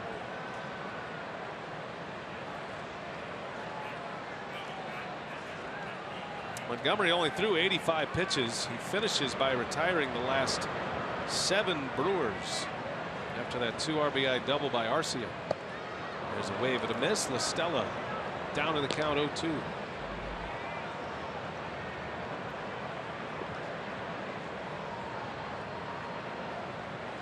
It's been a good pinch hitter for Joe Madden. Plays all around the infield. Good utility man, a left-hander off the bench. 2 outs, the 0-2 count. Thought about it. La Stella as a pinch hitter is 3 for 24 this season. Jan Marinez is loosening in the Brewer bullpen.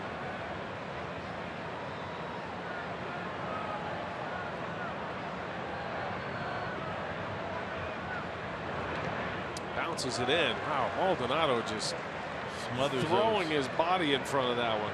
It's a difficult thing. I mean, it's one thing to get a piece of it and block it. It's far and away another thing to keep it close. Oof. Look at the way he squares up that shoulder and keeps it right in front of him, and nowhere for Montero to go. Took that right off the forearm to keep it corralled. Takes a lot of practice to be able to do that in a game.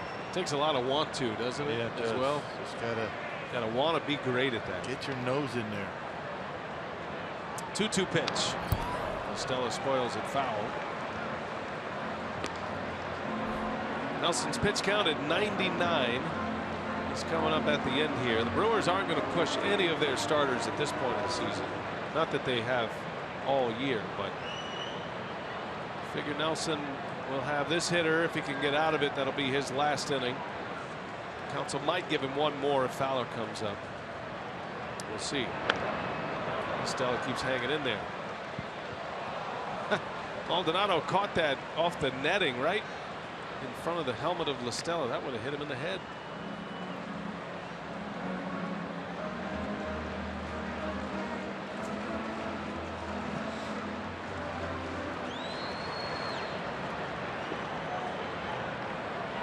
Had him 0-2. Now it's 2-2. This will be the 7th pitch of the at-bat.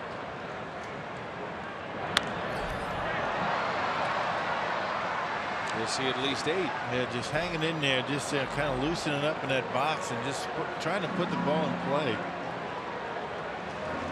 Just kind of throwing the bat at it, waiting for a mistake.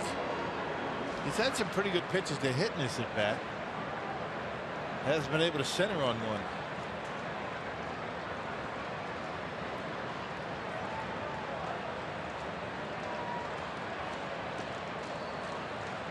Cubs with a runner at first. Montero singled with 2 outs. And Nelson deals and a swing and a miss. He struck him out. So Jimmy Nelson, that's probably the last of him tonight. Gives up 3 runs in 6 innings.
In the books, we go to the 7th at Wrigley, and our game summary, and it really started for the Cubs with this, a pop-up miscommunication. It landed safely. Next batter, Jorge Soler, launched one 114 miles an hour off the bat. 2-run home run in the 2nd inning. Cubs had the early lead. Keon Broxton, a solo home run in the 4th, his 9th of the year, had made it 2-1. And then later in the inning, after an error by Russell, Orlando Arcia plates 2 with a double. But then the Cubs pitcher, Mike Montgomery, his first career major league hit, ties the game at 3, and that's where we sit as we go to inning number 7. Justin Grimm is the new Cubs pitcher. Hey, we talked about how good this rotation is here with the Cubs. Bullpen not too much worse. I mean, these guys are pretty good out of the pen. Grimm, one of them. Yeah, fastball slider for Grimm. Very dependable out of that pen.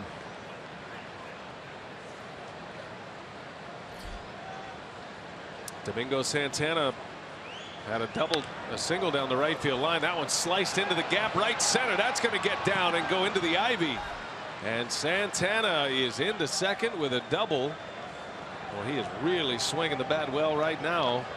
That snaps a string of 7 in a row retired by the Cubs, and the Brewers have a man on to start this inning. Well, Grimm missed with a curveball his first pitch, then went right back to it, left it up in the zone, and check out Santana. Well, he's got a double to right down the right field line. This time a double out there into center, in the right center field gap. Oh, there's your go-ahead run for Milwaukee. That's a good job throwing the hands at that baseball, not trying to pull it. 2 for 3 tonight for Santana. Sophia reported on Santana earlier and how well he's swinging the bat, and he has hit his way into the lineup pretty much every day once again. Now Arcia with a chance to give the Brewers the lead, which he did with a 2 RBI double in the 4th. He stepped up in the 4th inning with the Brewers down a run. Nothing else you want to make. If you're going to make it out, make it to the right side of the infield. You want to get maybe figure out a way to get Santana over to third base with less than 2 outs. These are the situations Craig Counsell was talking about. When you play playoff caliber teams, this is the things. That's the thing they do. They have a certain job up there at the plate, advance a base runner. Let's see if Arcia is able to do it. Arcia hitting 7th in this lineup. Now has 15 RBIs on the season. Playing in his 40th game of the season in the big leagues. He was trying to go to the opposite field. That pitch up high in the zone, and he couldn't get on top of it. Well, it's interesting hearing Craig Counsell talk about this series, and everybody asking, "I think it's good for your players to see, a team clinch." He said, "That's not what I'm concerned about. What I want them to see is how winning teams play the game of baseball."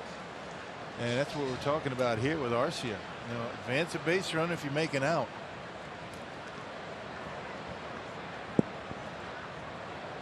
Santana takes a big lead at second. Long look by Grimm. And here he comes, and Arcia lays off.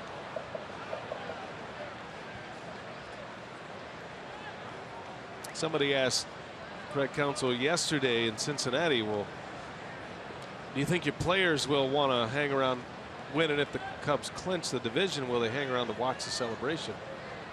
And Counsell was quick to react because I hope they're watching the game. They need to watch the game as Arcia takes a called strike 3 and down he goes. And 1 away here in the 7th. We send it down to Sophia. Craig, to follow up on what you guys were talking about, Craig Counsell said if you're focusing on the celebration or clinching the division, you're focusing really on the wrong thing. He said what's important and what he wants his young team to take away is look at why are they good? What do they do well? How do they beat you? How do they continue to win games consistently? And so he said the challenge when you're the teams behind the elite teams like the Cubs or the Rangers who win 90+ games, it's looking at the areas of where do you need to improve and taking those steps to put yourself in that position in the future. All right, Sophia, thanks. Here is Maldonado now with a runner at second. I know Counsell feels very strongly about where his ball club is right now in this rebuild. And minus the Cubs, who he deems as the best team that he has seen as far as the makeup of their roster. But Counsell said the other day, we're not that far. And we have a few beats to go, but we can make up some ground. This ball club could play a lot better, he thinks. They're winning games, I think, at a higher clip than most felt they would. Most felt that this was going to be a team to lose 100 games this season. That's not going to happen. No. Just the consistency that winning teams have.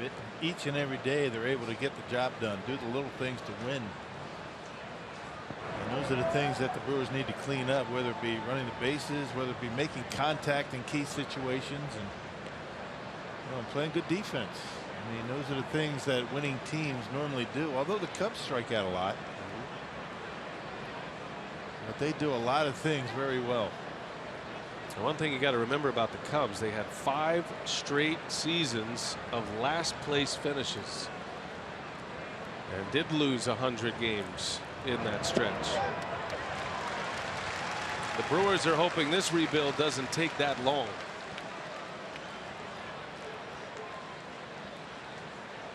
Well, they're off to a good start. Right. We've got some good young players that have a lot of energy, a lot of talent. They just need to polish it up a bit. Santana at second base. Maldonado trying to deliver a go-ahead RBI. Inside, almost hit him. Graham is pitching at a very slow pace right now. I'm not sure. He just doesn't look like himself. Most relievers and most pitchers with runners on base slow the tempo down, but Graham, yeah, very slow, and he and Montero having a difficult time connecting, which slows the pace down quite a bit. Sometimes you get in a spot like this, you'll see errors defensively. Graham does not look comfortable on the mound, even though he just had a strikeout. Maldonado hoping for a mistake right here. 2-2. Grimm had to be taken out of a game at Miller Park last week. He was ill. We wondered why Madden took him out so abruptly.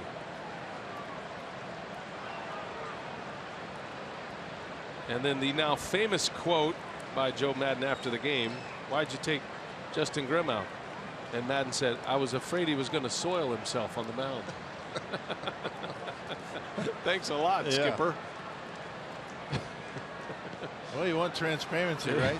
It's about as honest as you can get. You know, everybody gets ripped in baseball and all the sports for, managers, coaches, players being a bit vague and really not answering questions. Well, Joe Madden not afraid to be honest.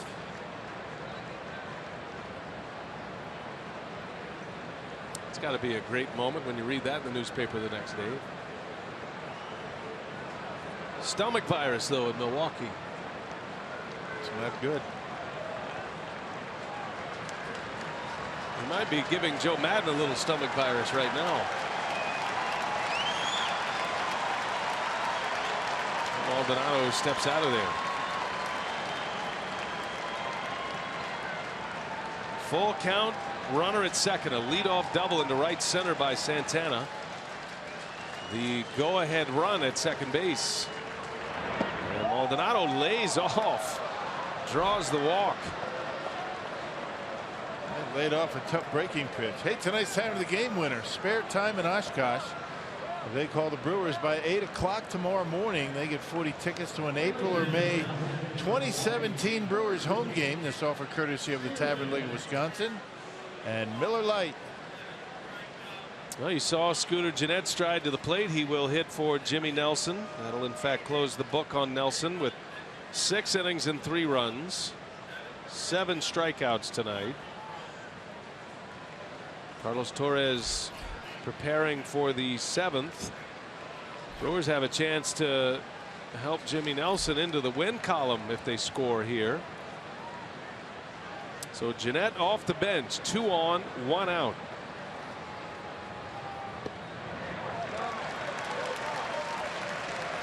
Scooter was one of the stars of the night last night. In that 7-0 Milwaukee win. Yeah, 2-run home in the third.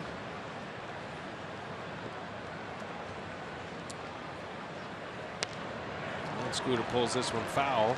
This was last night in Cincinnati. He loves Great American Ballpark. Hit his first career home run there, and he got another one. That was an 0-2 curveball. And keep in mind, Justin Grimm, tonight's pitcher right now against Gennett, throws a lot of those breaking pitches. And he's got him 0-2. See if lightning strikes again. Good call. Gennett has a career high in home runs. He's hit 12. Good speed at second base. Well, Grimm steps off again. My goodness.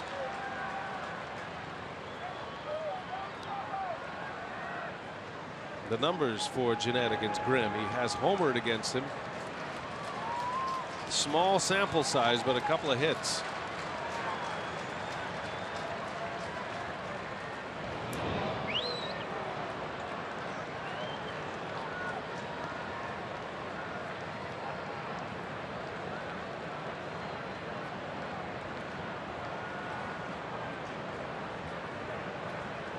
Carl Edwards Jr. is getting ready in the Cubs bullpen. 2 on, 1 out. Gennett into left field, slicing, long run. Soler, this is fair.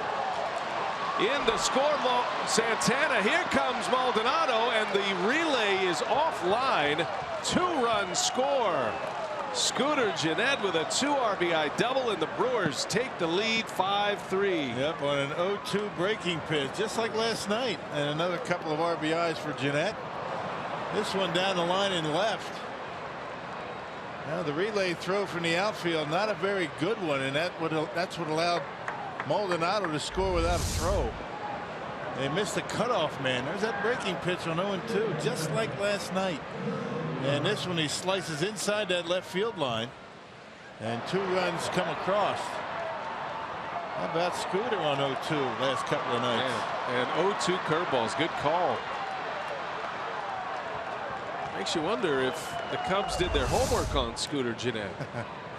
Maybe 0-2 curveballs aren't the best pitch. Must not have watched our game last night. You gotta love that. First pinch hit of the season for Gennett. And his last 2 hits have come on 0-2 curveballs. 2-run homer last night. This one drives in a pair to give the Brew Crew the lead. 5-3 Milwaukee. Here is VR now with Gennett at second base. Still only 1 out. Pulls one, foul.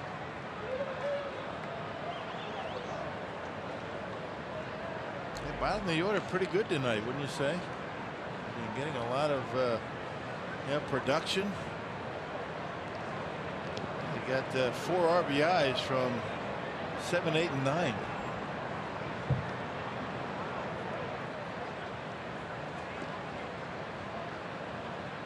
Arcia drove in 2 in the 4th out of the 7 spot, and Gennett just drove in a pair out of the 9 spot, way up and away. And it's 1-1.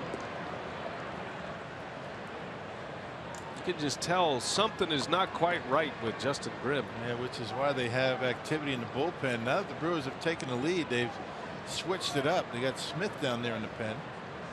They sat Edwards down. 1 ball, 1 strike.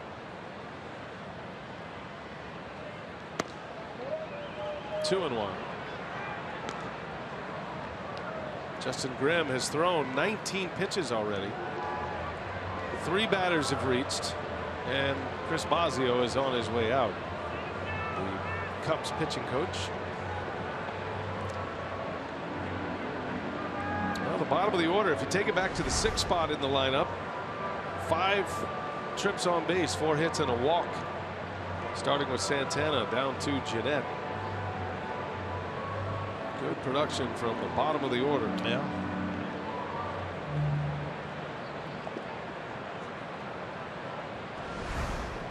Brewers have 6 hits now. 2 in this inning. 2 runs are in.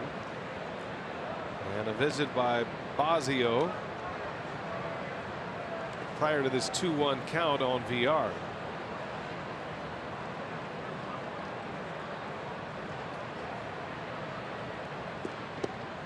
A swing and a miss.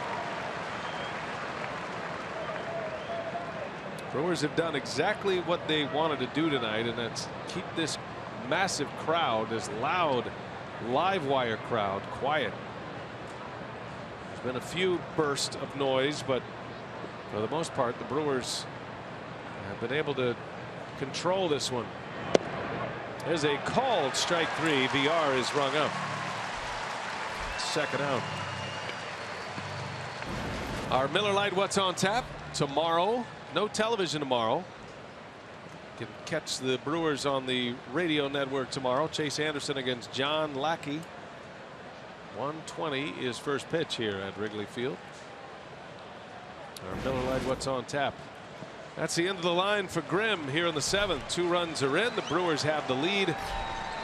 And Joe Maddon goes to the bullpen for a pitching change.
A 5-3 lead thanks to Scooter Gennett. A pinch hit double drives in 2 runs. And a pitching change. Joe Smith, the sidewinder acquired from the Angels, is on the mound for the Cubs. Yeah, picked him up on August 1st, and very shortly after spent some time on the DL. He's back. 50th appearance for Smith and a .380 earned run average. Pitched a couple of days ago. Get 2 outs and a man at second. Keon Broxton at the plate. Brewers beat Joe Smith at Miller Park. It was a Jonathan Villar game-winning home run against Smith in the bottom of the 8th inning. Brewers took 2 out of 3 from the Cubs at Miller Park last week. There's a strike to Broxton. Slings it in there at 89 miles an hour. Keon's had a good night. He is only 1 for 3 on his card, but he lined out sharply in the 1st to center field and then hit a booming home run in the 4th. Cut right through that wind. This one didn't take long to get out. Yeah, left that one out over the plate, and a bullet into center. A no-doubter into center field. That cut the lead in half. His 9th home run gives him 19 RBIs. And a wave and a miss. That side winding breaking ball from Joe Smith is a good one. 2-2 the count. Really have to concentrate to keep that shoulder closed. Cover that outside corner. Gennett still at second. Brewers trying to add on here. 2 runs are in. And Broxton doesn't bite this time. They are just underway in San Francisco, the Cardinals and the Giants. Boy, what a showdown series that's going to be. The Mets are the other team in that wild card picture. They are off tonight. 3-2 pitch, slap foul.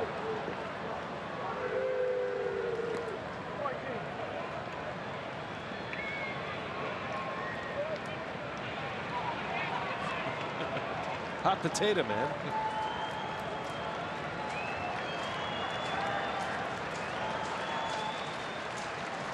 Well, Broxton's seen them all. Oh, big fireworks popped in center field right there. And a swing and a miss. That was a mistake by somebody. The fireworks popped right before that pitch. Gennett provides a little Brewer fireworks. A 2 RBI double gives Milwaukee a 5-3 lead. It is stretch time at Wrigley.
Lead for the Brewers thanks to Scooter Jeanette's 2-run double, and a big thank you from the Brewers Community Foundation to all of the fans, players, and other supporters throughout the Milwaukee area that have been so generous throughout the season. BCF has once again surpassed all of its goals, and countless individuals and families have received support in the areas of health, education, recreation, and basic needs thanks to all of your overwhelming generosity. And don't forget, there's the Give Back game coming up on September 25th, the final home game of the season. Another great opportunity to continue to be generous with time and money. All right, Sophia, thanks. And a great reminder that last home game of the season is the Give Back game on the 25th against Cincinnati. Numbers for Carlos Torres. He's been terrific. And Counsell gives him the ball here with the lead late. We go to the bottom of the 7th with Fowler leading off, and Torres gets ahead of him. Yeah, once the Brewers took the lead, they sat Marinez down, and on comes Carlos Torres. He has the top of the order to deal with. A ball to third base. The only infielder over there is Perez, and he makes the play for out number 1. Back to our Carsoup.com trivia. The fastest team in MLB history to clinch their division at the earliest date. So the Cubs here on the 16th of September. Wow. And it would be the Big Red Machine clinched September 7th. The 0-2 Atlanta Braves clinched on September 9th. So if the Cubs clinch in the next couple of days, they'll be the 3rd fastest in the National League to do it. They clinch tonight about midnight, right? The Brewers win, a Cardinals loss. That'd be the best way for the Brewers to have them clinch in the darkness of night. Bryant takes a ball outside. I like that. Yeah. The 1999 Cleveland Indians clinched on September 8th. There's a few American League teams on there. The 99 Indians, the 95 Indians, the 98 Yankees. Those are all the early clinchers. It's interesting just looking back on it now, and all those early clinchers in the 90s, right? And it didn't seem like a big deal back then, but haven't had any team clinch this early since 02. The Braves of 02.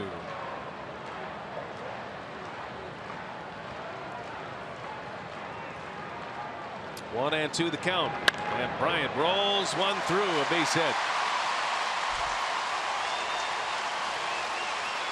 Bryant's last game against the Brewers here at Wrigley, he was 5 for 5. And the Brewers had his number until this at-bat, his first hit of the night and his 4th at-bat. They just left the fastball up out over the plate. Jimmy Nelson had a lot of success with him, pitching him inside and the slider down and away. That was a mistake. And now the tying run coming up.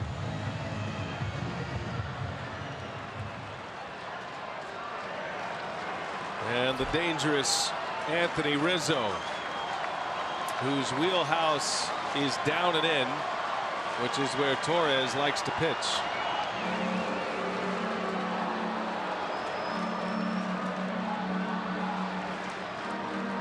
If you get it really down and in, he swings over the top of it. One thing you don't want to do is leave it around the knees. Got to get it down out of the strike zone. There's a ground ball, got a chance, maybe, no, just one. And VR gets the sure out, the second out.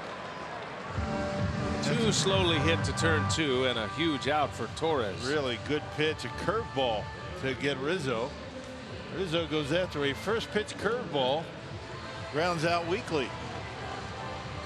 Boy, he loves that first pitch, no matter what it is. Fastball, slider, curveball, doesn't matter. Attacks early.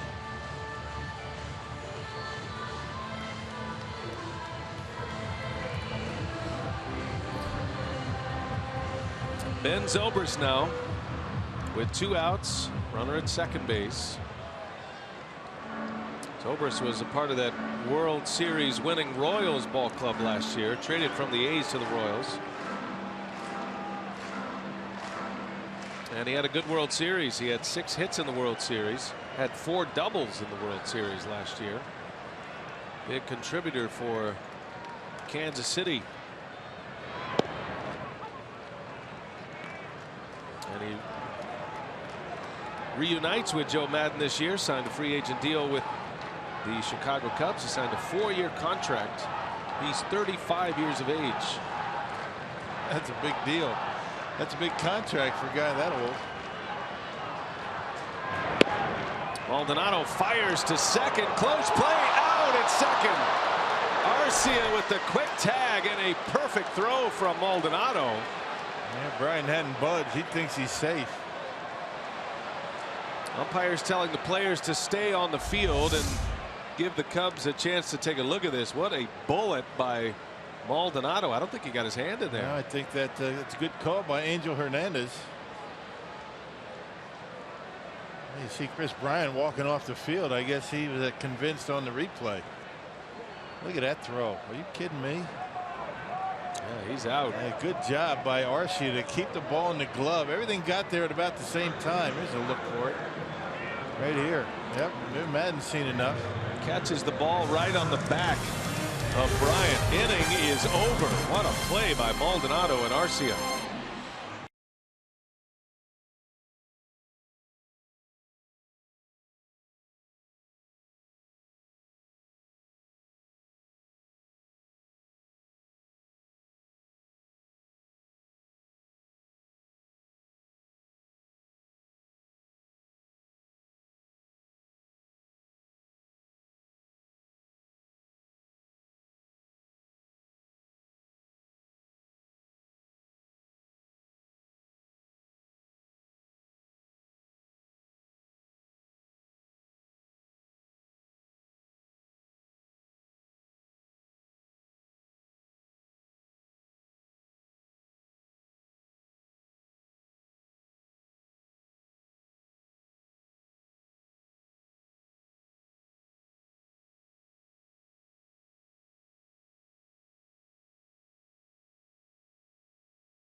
A 2-run lead as we head to the 8th inning, courtesy of Martin Maldonado. Nobody does this any better. Watch how quick the feet are. Straight as a string down to second base, and everything got there at the same time. You know, Arcia, Bryant, the baseball. Good play by Arcia. Look where he is. Right in front of the bag. Throw right on the money. You can see the tag well in advance of Bryant getting the hand in there, and that's the way to end an inning. You see Maldonado fired up.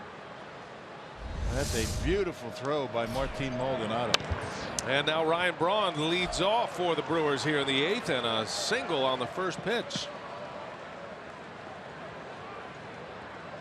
Well, the Brewers with a 2-run lead and a man on to start this 8th inning with Chris Carter coming up now. Carter at the top of that Powerball home run leaderboard with 34. On with 27. Viaris had a career high for home runs with 16. Yeah, Ryan Braun swinging early in the count tonight. Carter on the first pitch fouls it away. Yeah, Braun hadn't seen too many pitches tonight.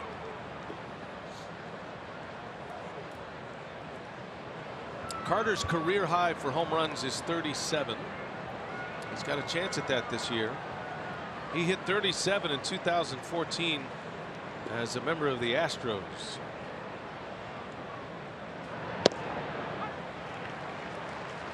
He's down 0-2.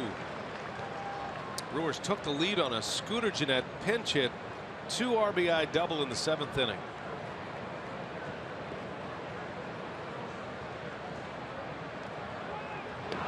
And back in time, Braun got caught leaning. Joe Smith made it close. Yeah, he was thinking about going. Pretty close. Safe call at first. Rizzo did the same thing Arcia did to Bryant. He put the leg out there. Braun had to go around it. Cubs are looking at it. Yeah, Joe Madden says take a peek. They want to take a look at this. So Madden will challenge the call. Yeah, why not? I mean, even if he doesn't get the call, good risk to take. I mean, why not? It's the 8th inning. Ted Barrett, the crew chief, calling the replay technician out. None of these angles give you a good enough look to make a determination. Major League Baseball has not only our angles but also Cubs television, and they have their own cameras as well. Pretty close over at first base. This one could go either way. Ted Barrett is a crew chief, the taller of the two umpires. He'll relay the call from the replay center. The question is, where is the tag applied? Is it there? Yeah, that's pretty close. Is Braun's hand on the bag? I mean, that's really that's the best look at it. And based on that, I'm not sure if they can overturn it, but we'll see. These two umpires, the calling umpire, Lance Barksdale, taking a look at the big board. They're showing all the replays, but it is out of these two umpires' hands at this point. Well, the crowd's not convinced he's out. Well, they'd be cheering a little bit louder. I guess the question you have is, does Braun put the palm of his hand on the bag before the entire hand goes on the top of the bag? That's going to be what they're going to be looking at. It is very close at first base.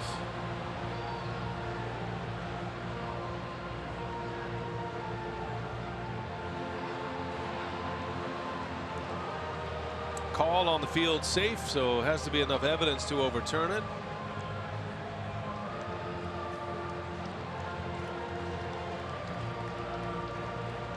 Can't say how this one's going to go.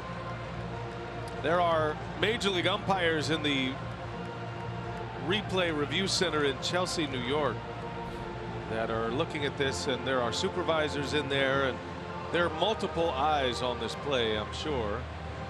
And hands are on the headset. The call is going to be out at first base. How about that? Wow. Well, they must have seen something we did not. But that'll be a pickoff at first base for the first out of the inning. Well, you always have to be ready for surprises in a replay review. Now there's the tag. Now, does Braun have the palm of the hand on the base, or doesn't he? They say yes, or they say no, rather. He's out.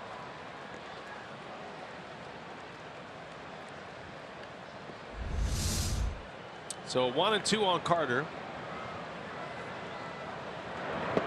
And that one's way outside. 2 balls, 2 strikes on Chris. Braun in disbelief. Felt like he was back in time. You just never know. You never know what you're going to get out of those replay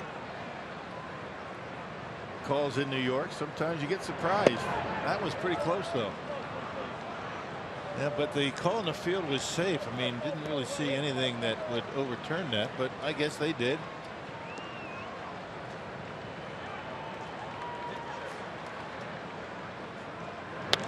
Carter into center field, and Fowler is there. 2 outs in the inning.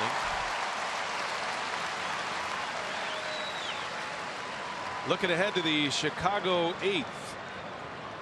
Zobrist, who was at the plate when Bryant was picked off, he'll lead off. Then Russell, then Soler.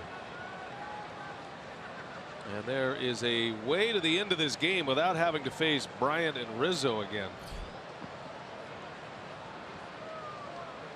Brewers would have an out to play with for the last 2 innings. Hernan Perez with 2 away.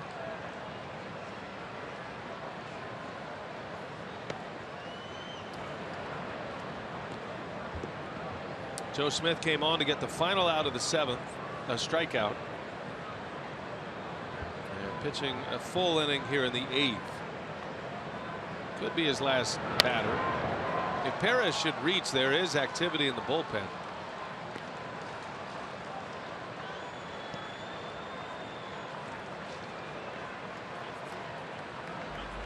Travis Wood getting loose. Don't see the matchup really for Wood against Santana, but you never know.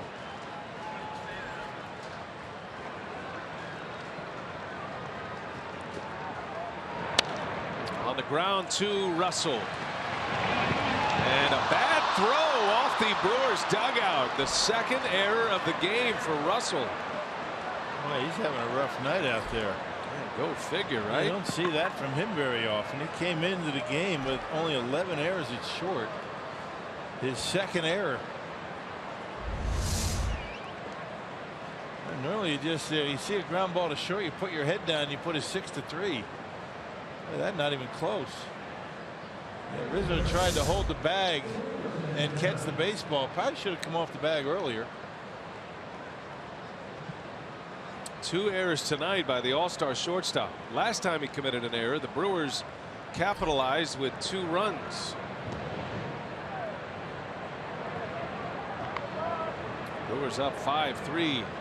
Cubs a chance to clinch the division tonight. The Brewers are trying to push it back as long as possible.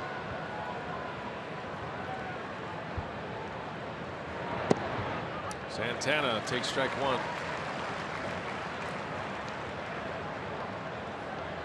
Giants have 2 on the board against the Cardinals at home. A Cardinal loss, if the Brewers happen to win tonight, Cardinal loss would mean the Cubs clinch as well. I'm sure they will hang around in their massive clubhouse for as long as it takes to finish that game off. I mean, you talk about a great place to watch a game. That's like the greatest man cave ever built, that Cubs clubhouse. There's a shot. Oh, what a catch by Zobrist. Santana robbed of a base hit. A bullet off the bat, but a great catch. And Joe Smith works around the error. Beautiful play by the 35-year-old Ben Zobrist. All smiles from his pitcher.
Bottom of the 8th, the Brewers have a 5-3 lead. They're trying to hold off the Cubs as they seek to clinch the division title, their first since 2008. And Jimmy Nelson posted a quality start, gave up just 8 hits, 3 runs, 2 walks, 7 strikeouts. Carlos Torres back on now for the 8th after closing out the 7th. So stick around for Brewers Live. We'll have Craig Deshawn, Jerry Augustine, myself. We'll get some post-game reaction from the Brewers and manager Craig Counsell.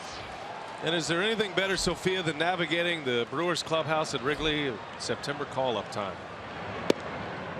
Sophia's very adept at finding the small spaces. Yeah, I mean, yeah, if anybody can do it, it's Sophia. I, on the other hand, have a difficult time in there. You're not even allowed in there. Torres back on the mound. Key matchup here as Counsell tries to get a couple of innings out of Carlos. Zobrist leads off, just made that fantastic diving catch. Zobrist, Russell, and Soler. The Brewers lead by 2. 5-3 is the score. And Torres falling behind 3-0. Zobrist with that great plate discipline, will rarely chase. And knows his job. His job is to get on base, to bring that tying run to the plate. And that one's in there for a strike. It's one thing about the Cubs lineup. They have threats up and down, big power threats. Russell has 20 homers. He's due next. 3-1. Zobrist pulls it foul. Full count.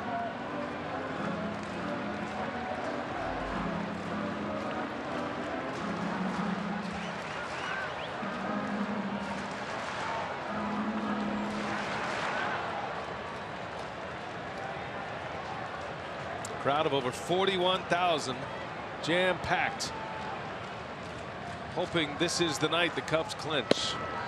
And that's ball 4. So Zobrist draws a walk. That's his second of the night. And that is not the way Torres wanted to start this inning. That is going to get the bullpen active. Now, Craig Counsell is trying to get 2 innings out of his most reliable reliever other than Tyler Thornburg. Don't be surprised if Tyler Thornburg starts to get loose. I mean, Craig Counsell is not afraid to use him in more than 1 inning. And there he is. He's starting to get himself ready. Russell, the batter. Oh, he took a lash, trying to hit one out to tie it. You can almost think along with Craig Counsell, because Torres was able to get out of that inning, that pickoff play at second base. That was a pretty tidy inning for him. And Counsell is saying, all right, I've got 9 outs to get. Can I get 9 outs with 2 pitchers? Well, and even if it's only maybe 1 or 2 outs in this inning, you bring Thornburg in, he might be able to get you 4 outs. He's done it already on this road trip. Thornburg had a 2-inning save.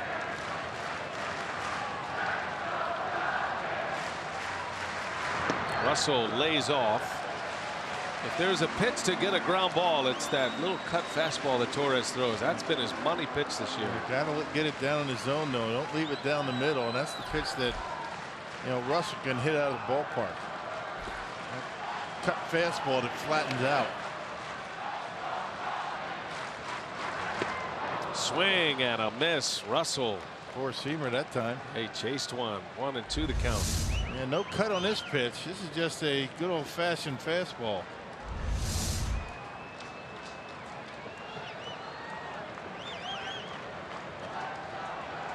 The journeyman veteran reliever who's having a great year against the young phenom, the all-star shortstop.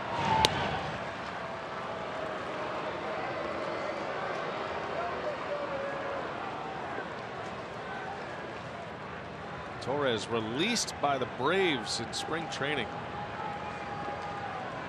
A couple of years with the Mets. He pitched in Japan. And he has found another gear this year for the Brewers. Started out in a mop-up role, and now he's pitching in the late leverage situations. And he's earned it. Earned every bit of it. Yeah, he's been outstanding. And look who's just gotten up with Tyler Thornburg. Brent Suter. Can you believe it? He's probably getting ready for Hayward. You wonder what his pulse is like right now. That misses outside. Russell takes that cutter, and Maldonado wants to have a quick visit here with Torres. He's getting a little bit too much break on that pitch. It's ending up way off the outside corner.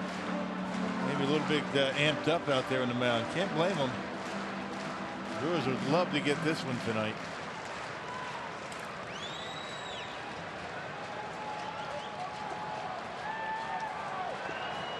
Torres hoping for a double play ball here. Russell has grounded into a double play tonight. He hit a shot back up the middle, but you'll notice where VR is playing with Russell at the plate. And what would normally be a base hit, VR was right there, and he took it to the bag himself. It was a 4-3 double play that ended the 3rd inning.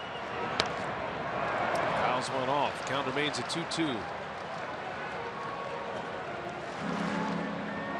Speaking of Tyler Thornburg, by the way, he got the final 5 outs in the Brewers win in St. Louis last Sunday. That was the game Ryan Braun hit the home run. He hasn't pitched since, so he has not pitched since September 11th. This past Sunday. There's a wave and a miss. Russell strikes out for the first out of the inning. It took a little bit off. It was a curveball at 80 miles an hour, so pulled the string on Russell and got him out in front. That's a nice pitch. Awkward swing in a key spot. Wasn't waiting for that. He didn't expect that. He was looking at another one of those cutters. Well, here comes Soler now. Hit a 2-run home run in the second inning.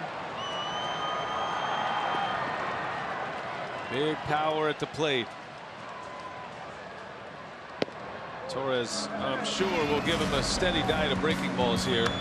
Jimmy Nelson tried to challenge him inside, and Soler did not miss. He hit a blast out of here and put the Cubs on top 2-0.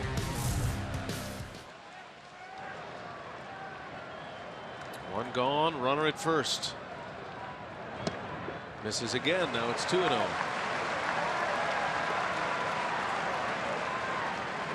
It'll be interesting to see what Craig Counsell does. He's got Hayward, Montero coming up, and Brent Suter getting loose in the bullpen along with Tyler Thornburg.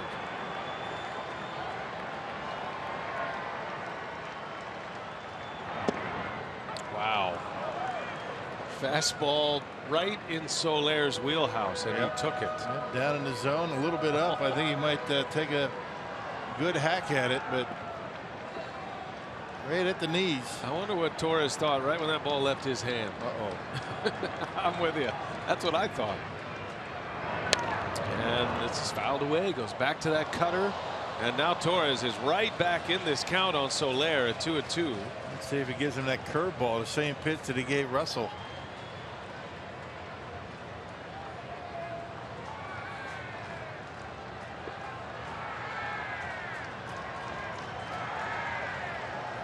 Maldonado wants a slider.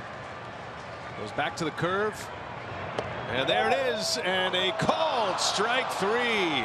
Torres punches Soler out. Back-to-back Ks for Carlos Torres. It was that backup curveball right there. I mean, wasn't supposed to be in there. Look where Maldonado is. Catches the inside corner. Martin makes it look pretty good. And catches that inside corner and catches him looking. And what a pitch. 5 big outs for Carlos Torres, and now Counsell is going to make the move. It's got to be Thornburg, right? We shall see. Yeah, with 1 out or with 2 outs, and here he comes. Well, and he's making a double switch here, so that gives you an idea that the closer's coming in, and Thornburg will enter to face Hayward. With the Brewers up 5-3. Great work by Carlos Torres. And now Thornburg in to try to get the last 4 outs.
Domingo Santana. What a performance today. 2 monster strikeouts of Addison Russell and Jorge Soler after a leadoff walk. Changes now for the Brewers. So Hernan Perez, who started the game as the third baseman, goes to right field. That's why Santana was sitting on the bench. And you have Tyler Thornburg on the mound. There you see his numbers. 61st appearance for Thornburg and a 164 earned run average. He's been nearly perfect as of late. Got 4 big outs to get. Yadiel Rivera enters the game at third base, and Hayward bows one right back. He had a big cut. So Rivera comes in Perez's spot, moving Hernan to right. Santana's out. If you're keeping the book at home, Yadiel Rivera will hit third in the 9th inning. But right now, all eyes on Thornburg. Got the final 5 outs in St. Louis last Sunday. Struck out the side in the 9th. Earned a win that day. And Hayward lines one to right. That's going to get down. To the wall it goes. Perez will play it in. They're going to wave Zobrist. And he will score.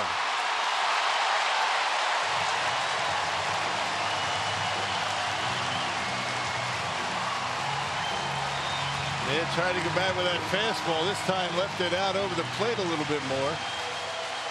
And Jason Hayward hit it hard down the line and right. Check it out. He wanted it up, but Thornburg didn't get it up high enough.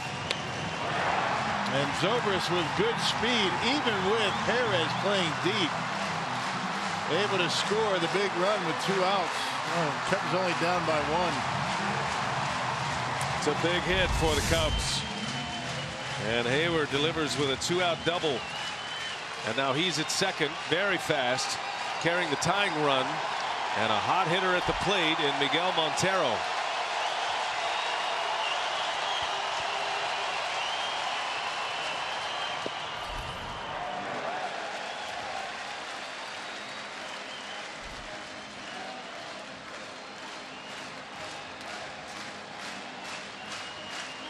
Montero with 2 hits, both singles, both off Jimmy Nelson.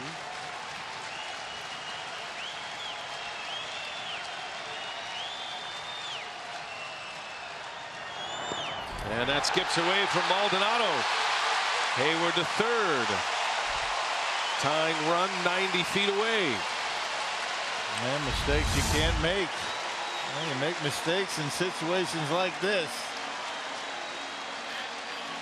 That's going to be a pass ball on Maldonado. And now an infield hit ties the game. Well, you got to play good baseball when you're playing the Cubs.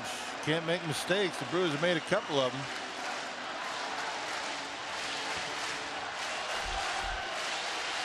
Wilson Contreras is due next. He'll be a pinch hitter.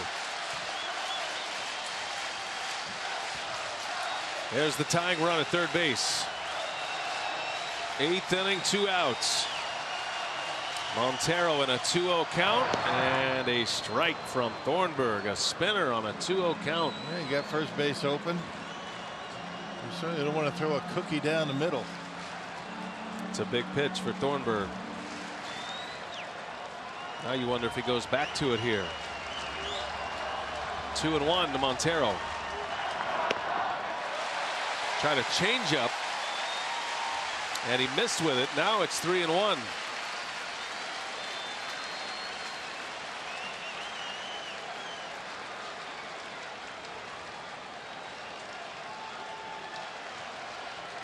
You throw the curveball 2-0. You might as well throw it 3-1. And he went with a changeup and lost him. Ball 4. So now the Cubs have the go-ahead run on base, and a pinch runner for Montero. His night is over. That Caesar will come on to pinch run. Montero on base 3 times tonight. And now the screws tighten up on Thornburg. Derek Johnson out. A little scouting report on the pinch hitter just announced. Wilson Contreras.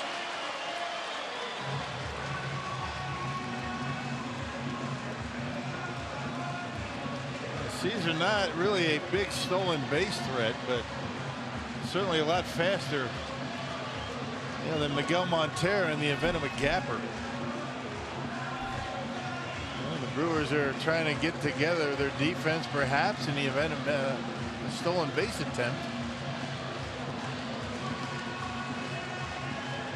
Now, this is one thing about the Cubs that it jumps off the page at you when you look at their roster. And Contreras starts a lot of games behind the plate. He's a rookie, but this is a big bat to have available off the bench.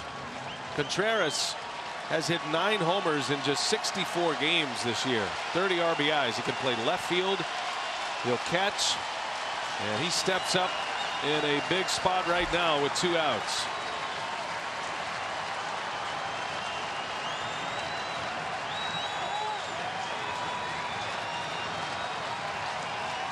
First and third, 2 away. Thornburg deals. And it's low, ball 1.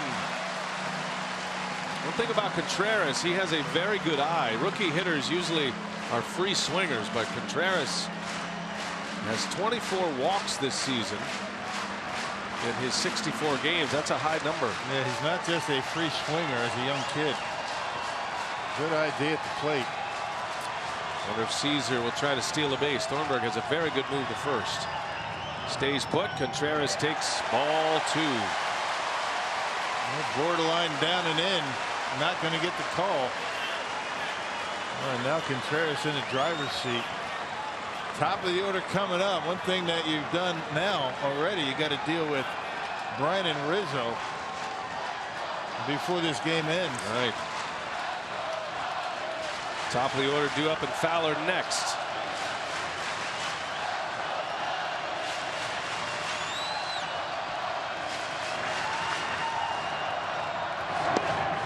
There's a strike.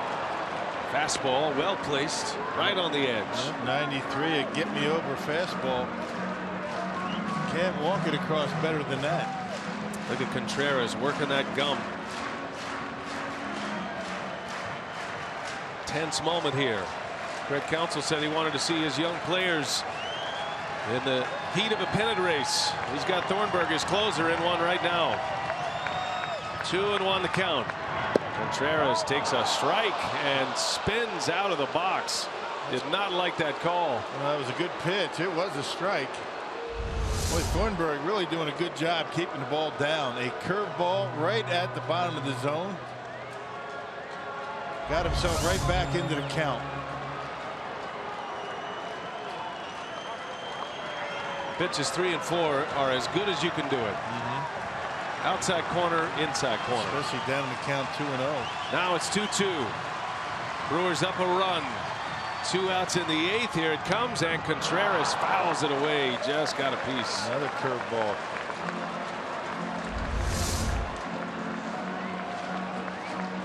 That's where you want it. Leave it down in the zone. You're not going to get hurt too bad down there.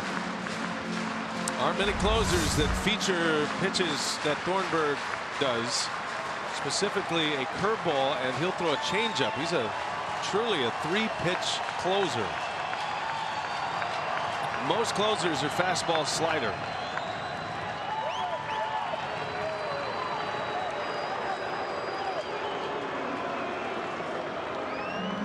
He has not been able to hit on that changeup in the at-bat against Montero. I'm not sure you want to throw that here.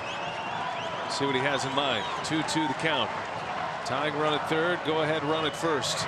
And it's a curveball, and it's a called strike 3.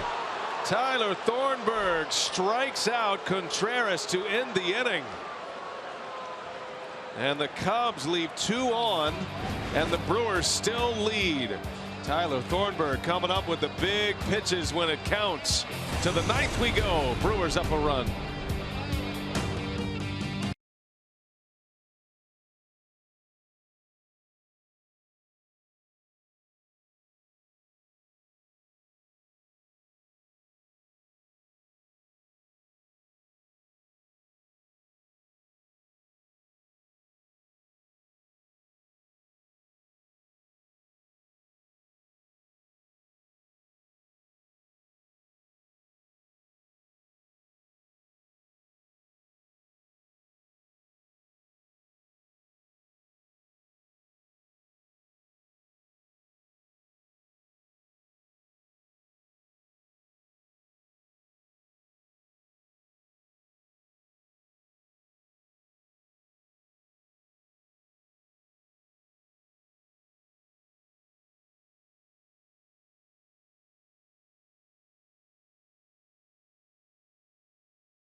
up by 1. Good job by Tyler Thornburg getting Contreras on strikes. It was a 6-pitch at bat, 4 curveballs, 2 fastballs. He found himself down in the count 2-0. Then 2 beautiful pitches, 1 fastball, 1 curveball down, everything down in the strike zone in that entire at bat until pitch number 6. He's able to catch the upper part of the strike zone on the inside corner. He gets the call from Will Little and ends the inning. How about the curveball for Tyler Thornburg? Look at the way Maldonado frames that pitch, makes it look good, and Brewers hold on. That was some kind of sequence right there against a very talented young hitter in Contreras.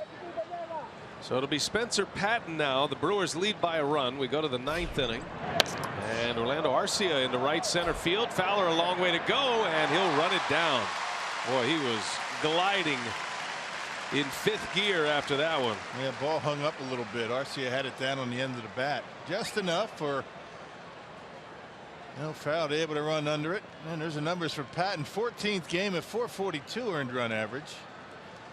You'd say almost as many strikeouts as innings pitched. But he has walked 12 batters in 18 1/3 innings.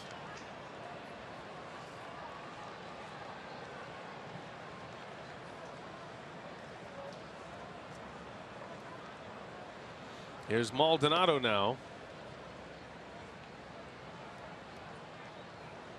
Well, this has been a thrilling game. The Cubs have actually played poorly tonight. They've had 2 costly errors. One of them cost the Cubs a couple of runs. Addison Russell has committed the 2 errors.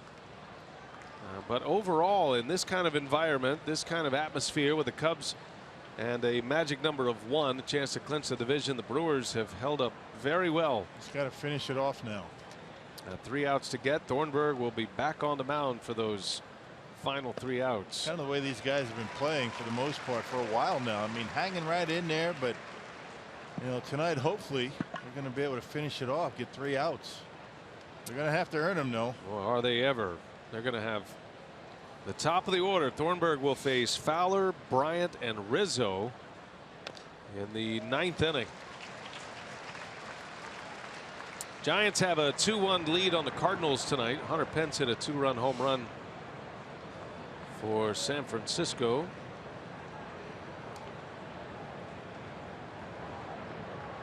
That game's in the 3rd inning. And a swing and a miss. Maldonado strikes out.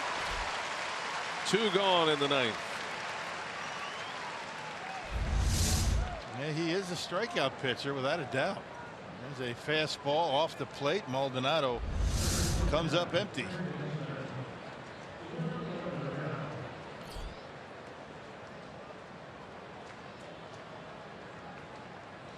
So 2 away. Here is Yadiel Rivera, his first at bat. Came in on the double switch.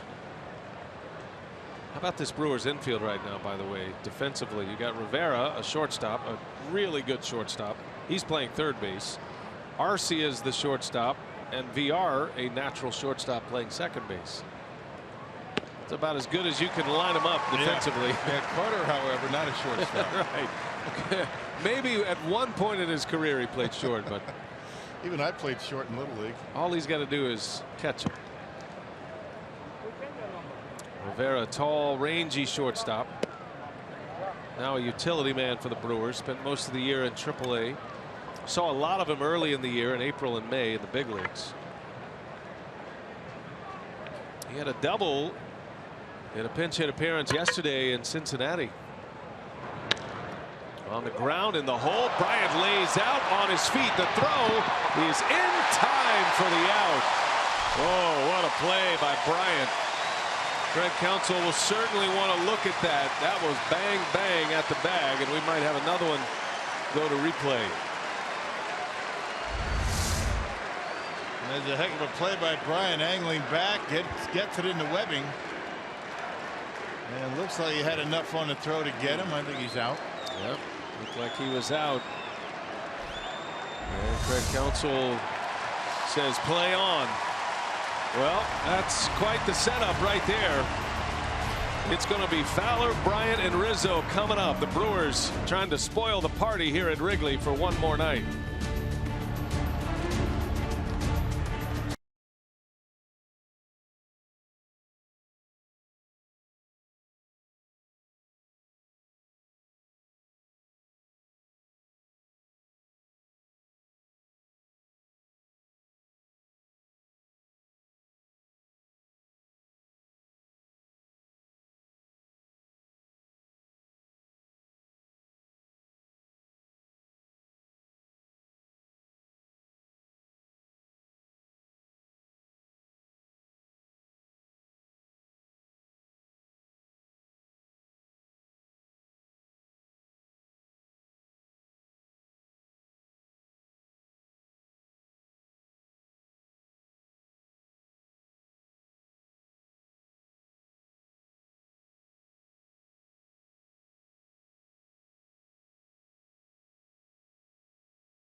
Brewers Cubs I-94 rivalry at Wrigley Field tonight, and it is presented by Potawatomi Hotel and Casino. What a ball game tonight. This has been fun. Now Tyler Thornburg has the challenge of trying to finish this one off. Dexter Fowler leads off. Well, this place was rocking between innings. Yes, it was. They got the top of the order coming up. And Fowler pops this one up. That'll be in the seats. A foul ball. 1 ball, 1 strike. Such a great atmosphere for these young Brewers to experience and test their game in the middle of what feels like a playoff environment, with the Cubs a chance to clinch the division tonight. And Fowler had a good cut at it, but fouls it back. 1-2 the count. Yeah, but Craig Counsell will say that's all well and good, but finish it off. Don't make mistakes. Make your pitches. That's how you learn. That's how you have fun, by winning. Thornburg got the final out. It was a battle in the 8th, trying to get the last 4 to win this game. And Fowler pops it foul again in the seats. Tyler's having a difficult time getting that fastball higher than high. Maldonado with the high target and left it down, and gave Fowler a pretty good pitch to hit. So if you're just watching along with us here and what we've seen from Thornburg, he's having trouble with his changeup. Curveball's been excellent. Bailed him out last inning. And that was a bad curveball from Thornburg. And now the count is even at 2-2 to Fowler. Thornburg likes to work quickly. Big pitch coming. 2-2 on the way.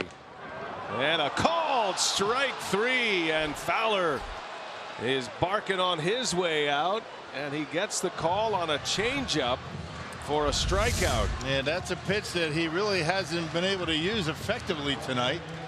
Look at the way Maldonado catches that pitch. He makes him look really good. And don't take away anything that Maldonado's doing back there. He's making these borderline pitches look like strikes. Might have got a gift right there. Thornburg gets the call and a strikeout, and here is Bryant. Brewers up a run in the 9th. Bryant singled his last time up. Ready to pull the trigger, and he checks his swing. Talk about earning a save, right? Oh man, it does not get any tougher than this. These are the best 2 hitters as far as a combo goes in the game right now, and Bryant and Rizzo, 2 MVP candidates.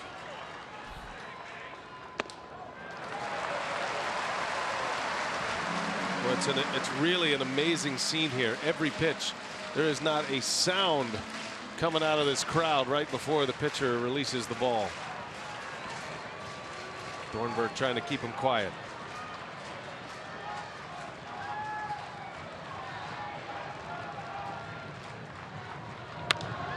And a high pop up, foul and out of play. Gave him a pitch to hit. Fouled it off. 93 miles an hour. Bryant thinking I should have hit that one. Thornburg going through the pitches in his mind. What's the best option here? 2-1, and a low changeup from Thornburg. You can tell he's a little amped up though, right? That changeup comes in at 87 miles an hour. That's a lot harder than he wants to throw it. Fidgeting away.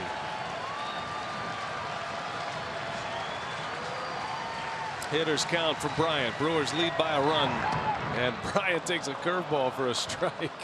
A lollipop. Pitching backwards, right? Big power pitcher gets behind an account throwing curveballs. And now Bryant's not sure what he's going to get now. See what he decides on. 3-2 pitch. Fastball rolled to short. Arcia gloves it and throws him out. Boy, Tyler Thornburg. Something else. 3-1 curveball. Then he goes back to the fastball and gets the ground out. Wow. All right. So Rizzo will stand in now. 2 outs in the 9th inning. Thornburg has struck out Fowler. has retired Bryant on a ground out. And Anthony Rizzo, their top RBI man. You know what he's thinking right here. You know it. No doubt. He's thinking a long ball to tie it. And Thornburg starts him with a curve. Take you back. Miller Park. Thornburg on the mound. Rizzo trying to tie the game in the 9th. Denied by Keon Broxton. And the defensive play of the year for the Brewers this year. There's a strike.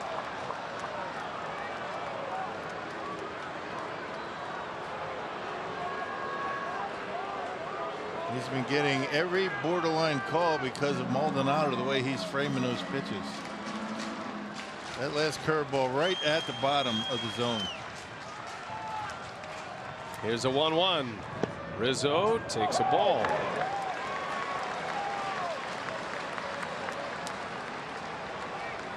Aggressive all night long, swing early in the count, being very selective now. Looking for a certain pitch in a certain spot till he has 2 strikes. 2 balls and a strike. And Rizzo takes a ball. Another changeup. That was low. 3-1 now. Hitters count. Dangerous spot to be with Rizzo at the plate. Zobrist is on deck. This has been a curveball count for Tyler tonight. Let's see if Rizzo's looking for one. Maldonado's asking for a few shakes. Changeup. 3-1 pitch. And a swing and a miss, and he went down to a knee. Had him way out in front of the change. I think he was thinking long ball. He was looking fastball. See how far in front of it he was. Cubs down to their last strike.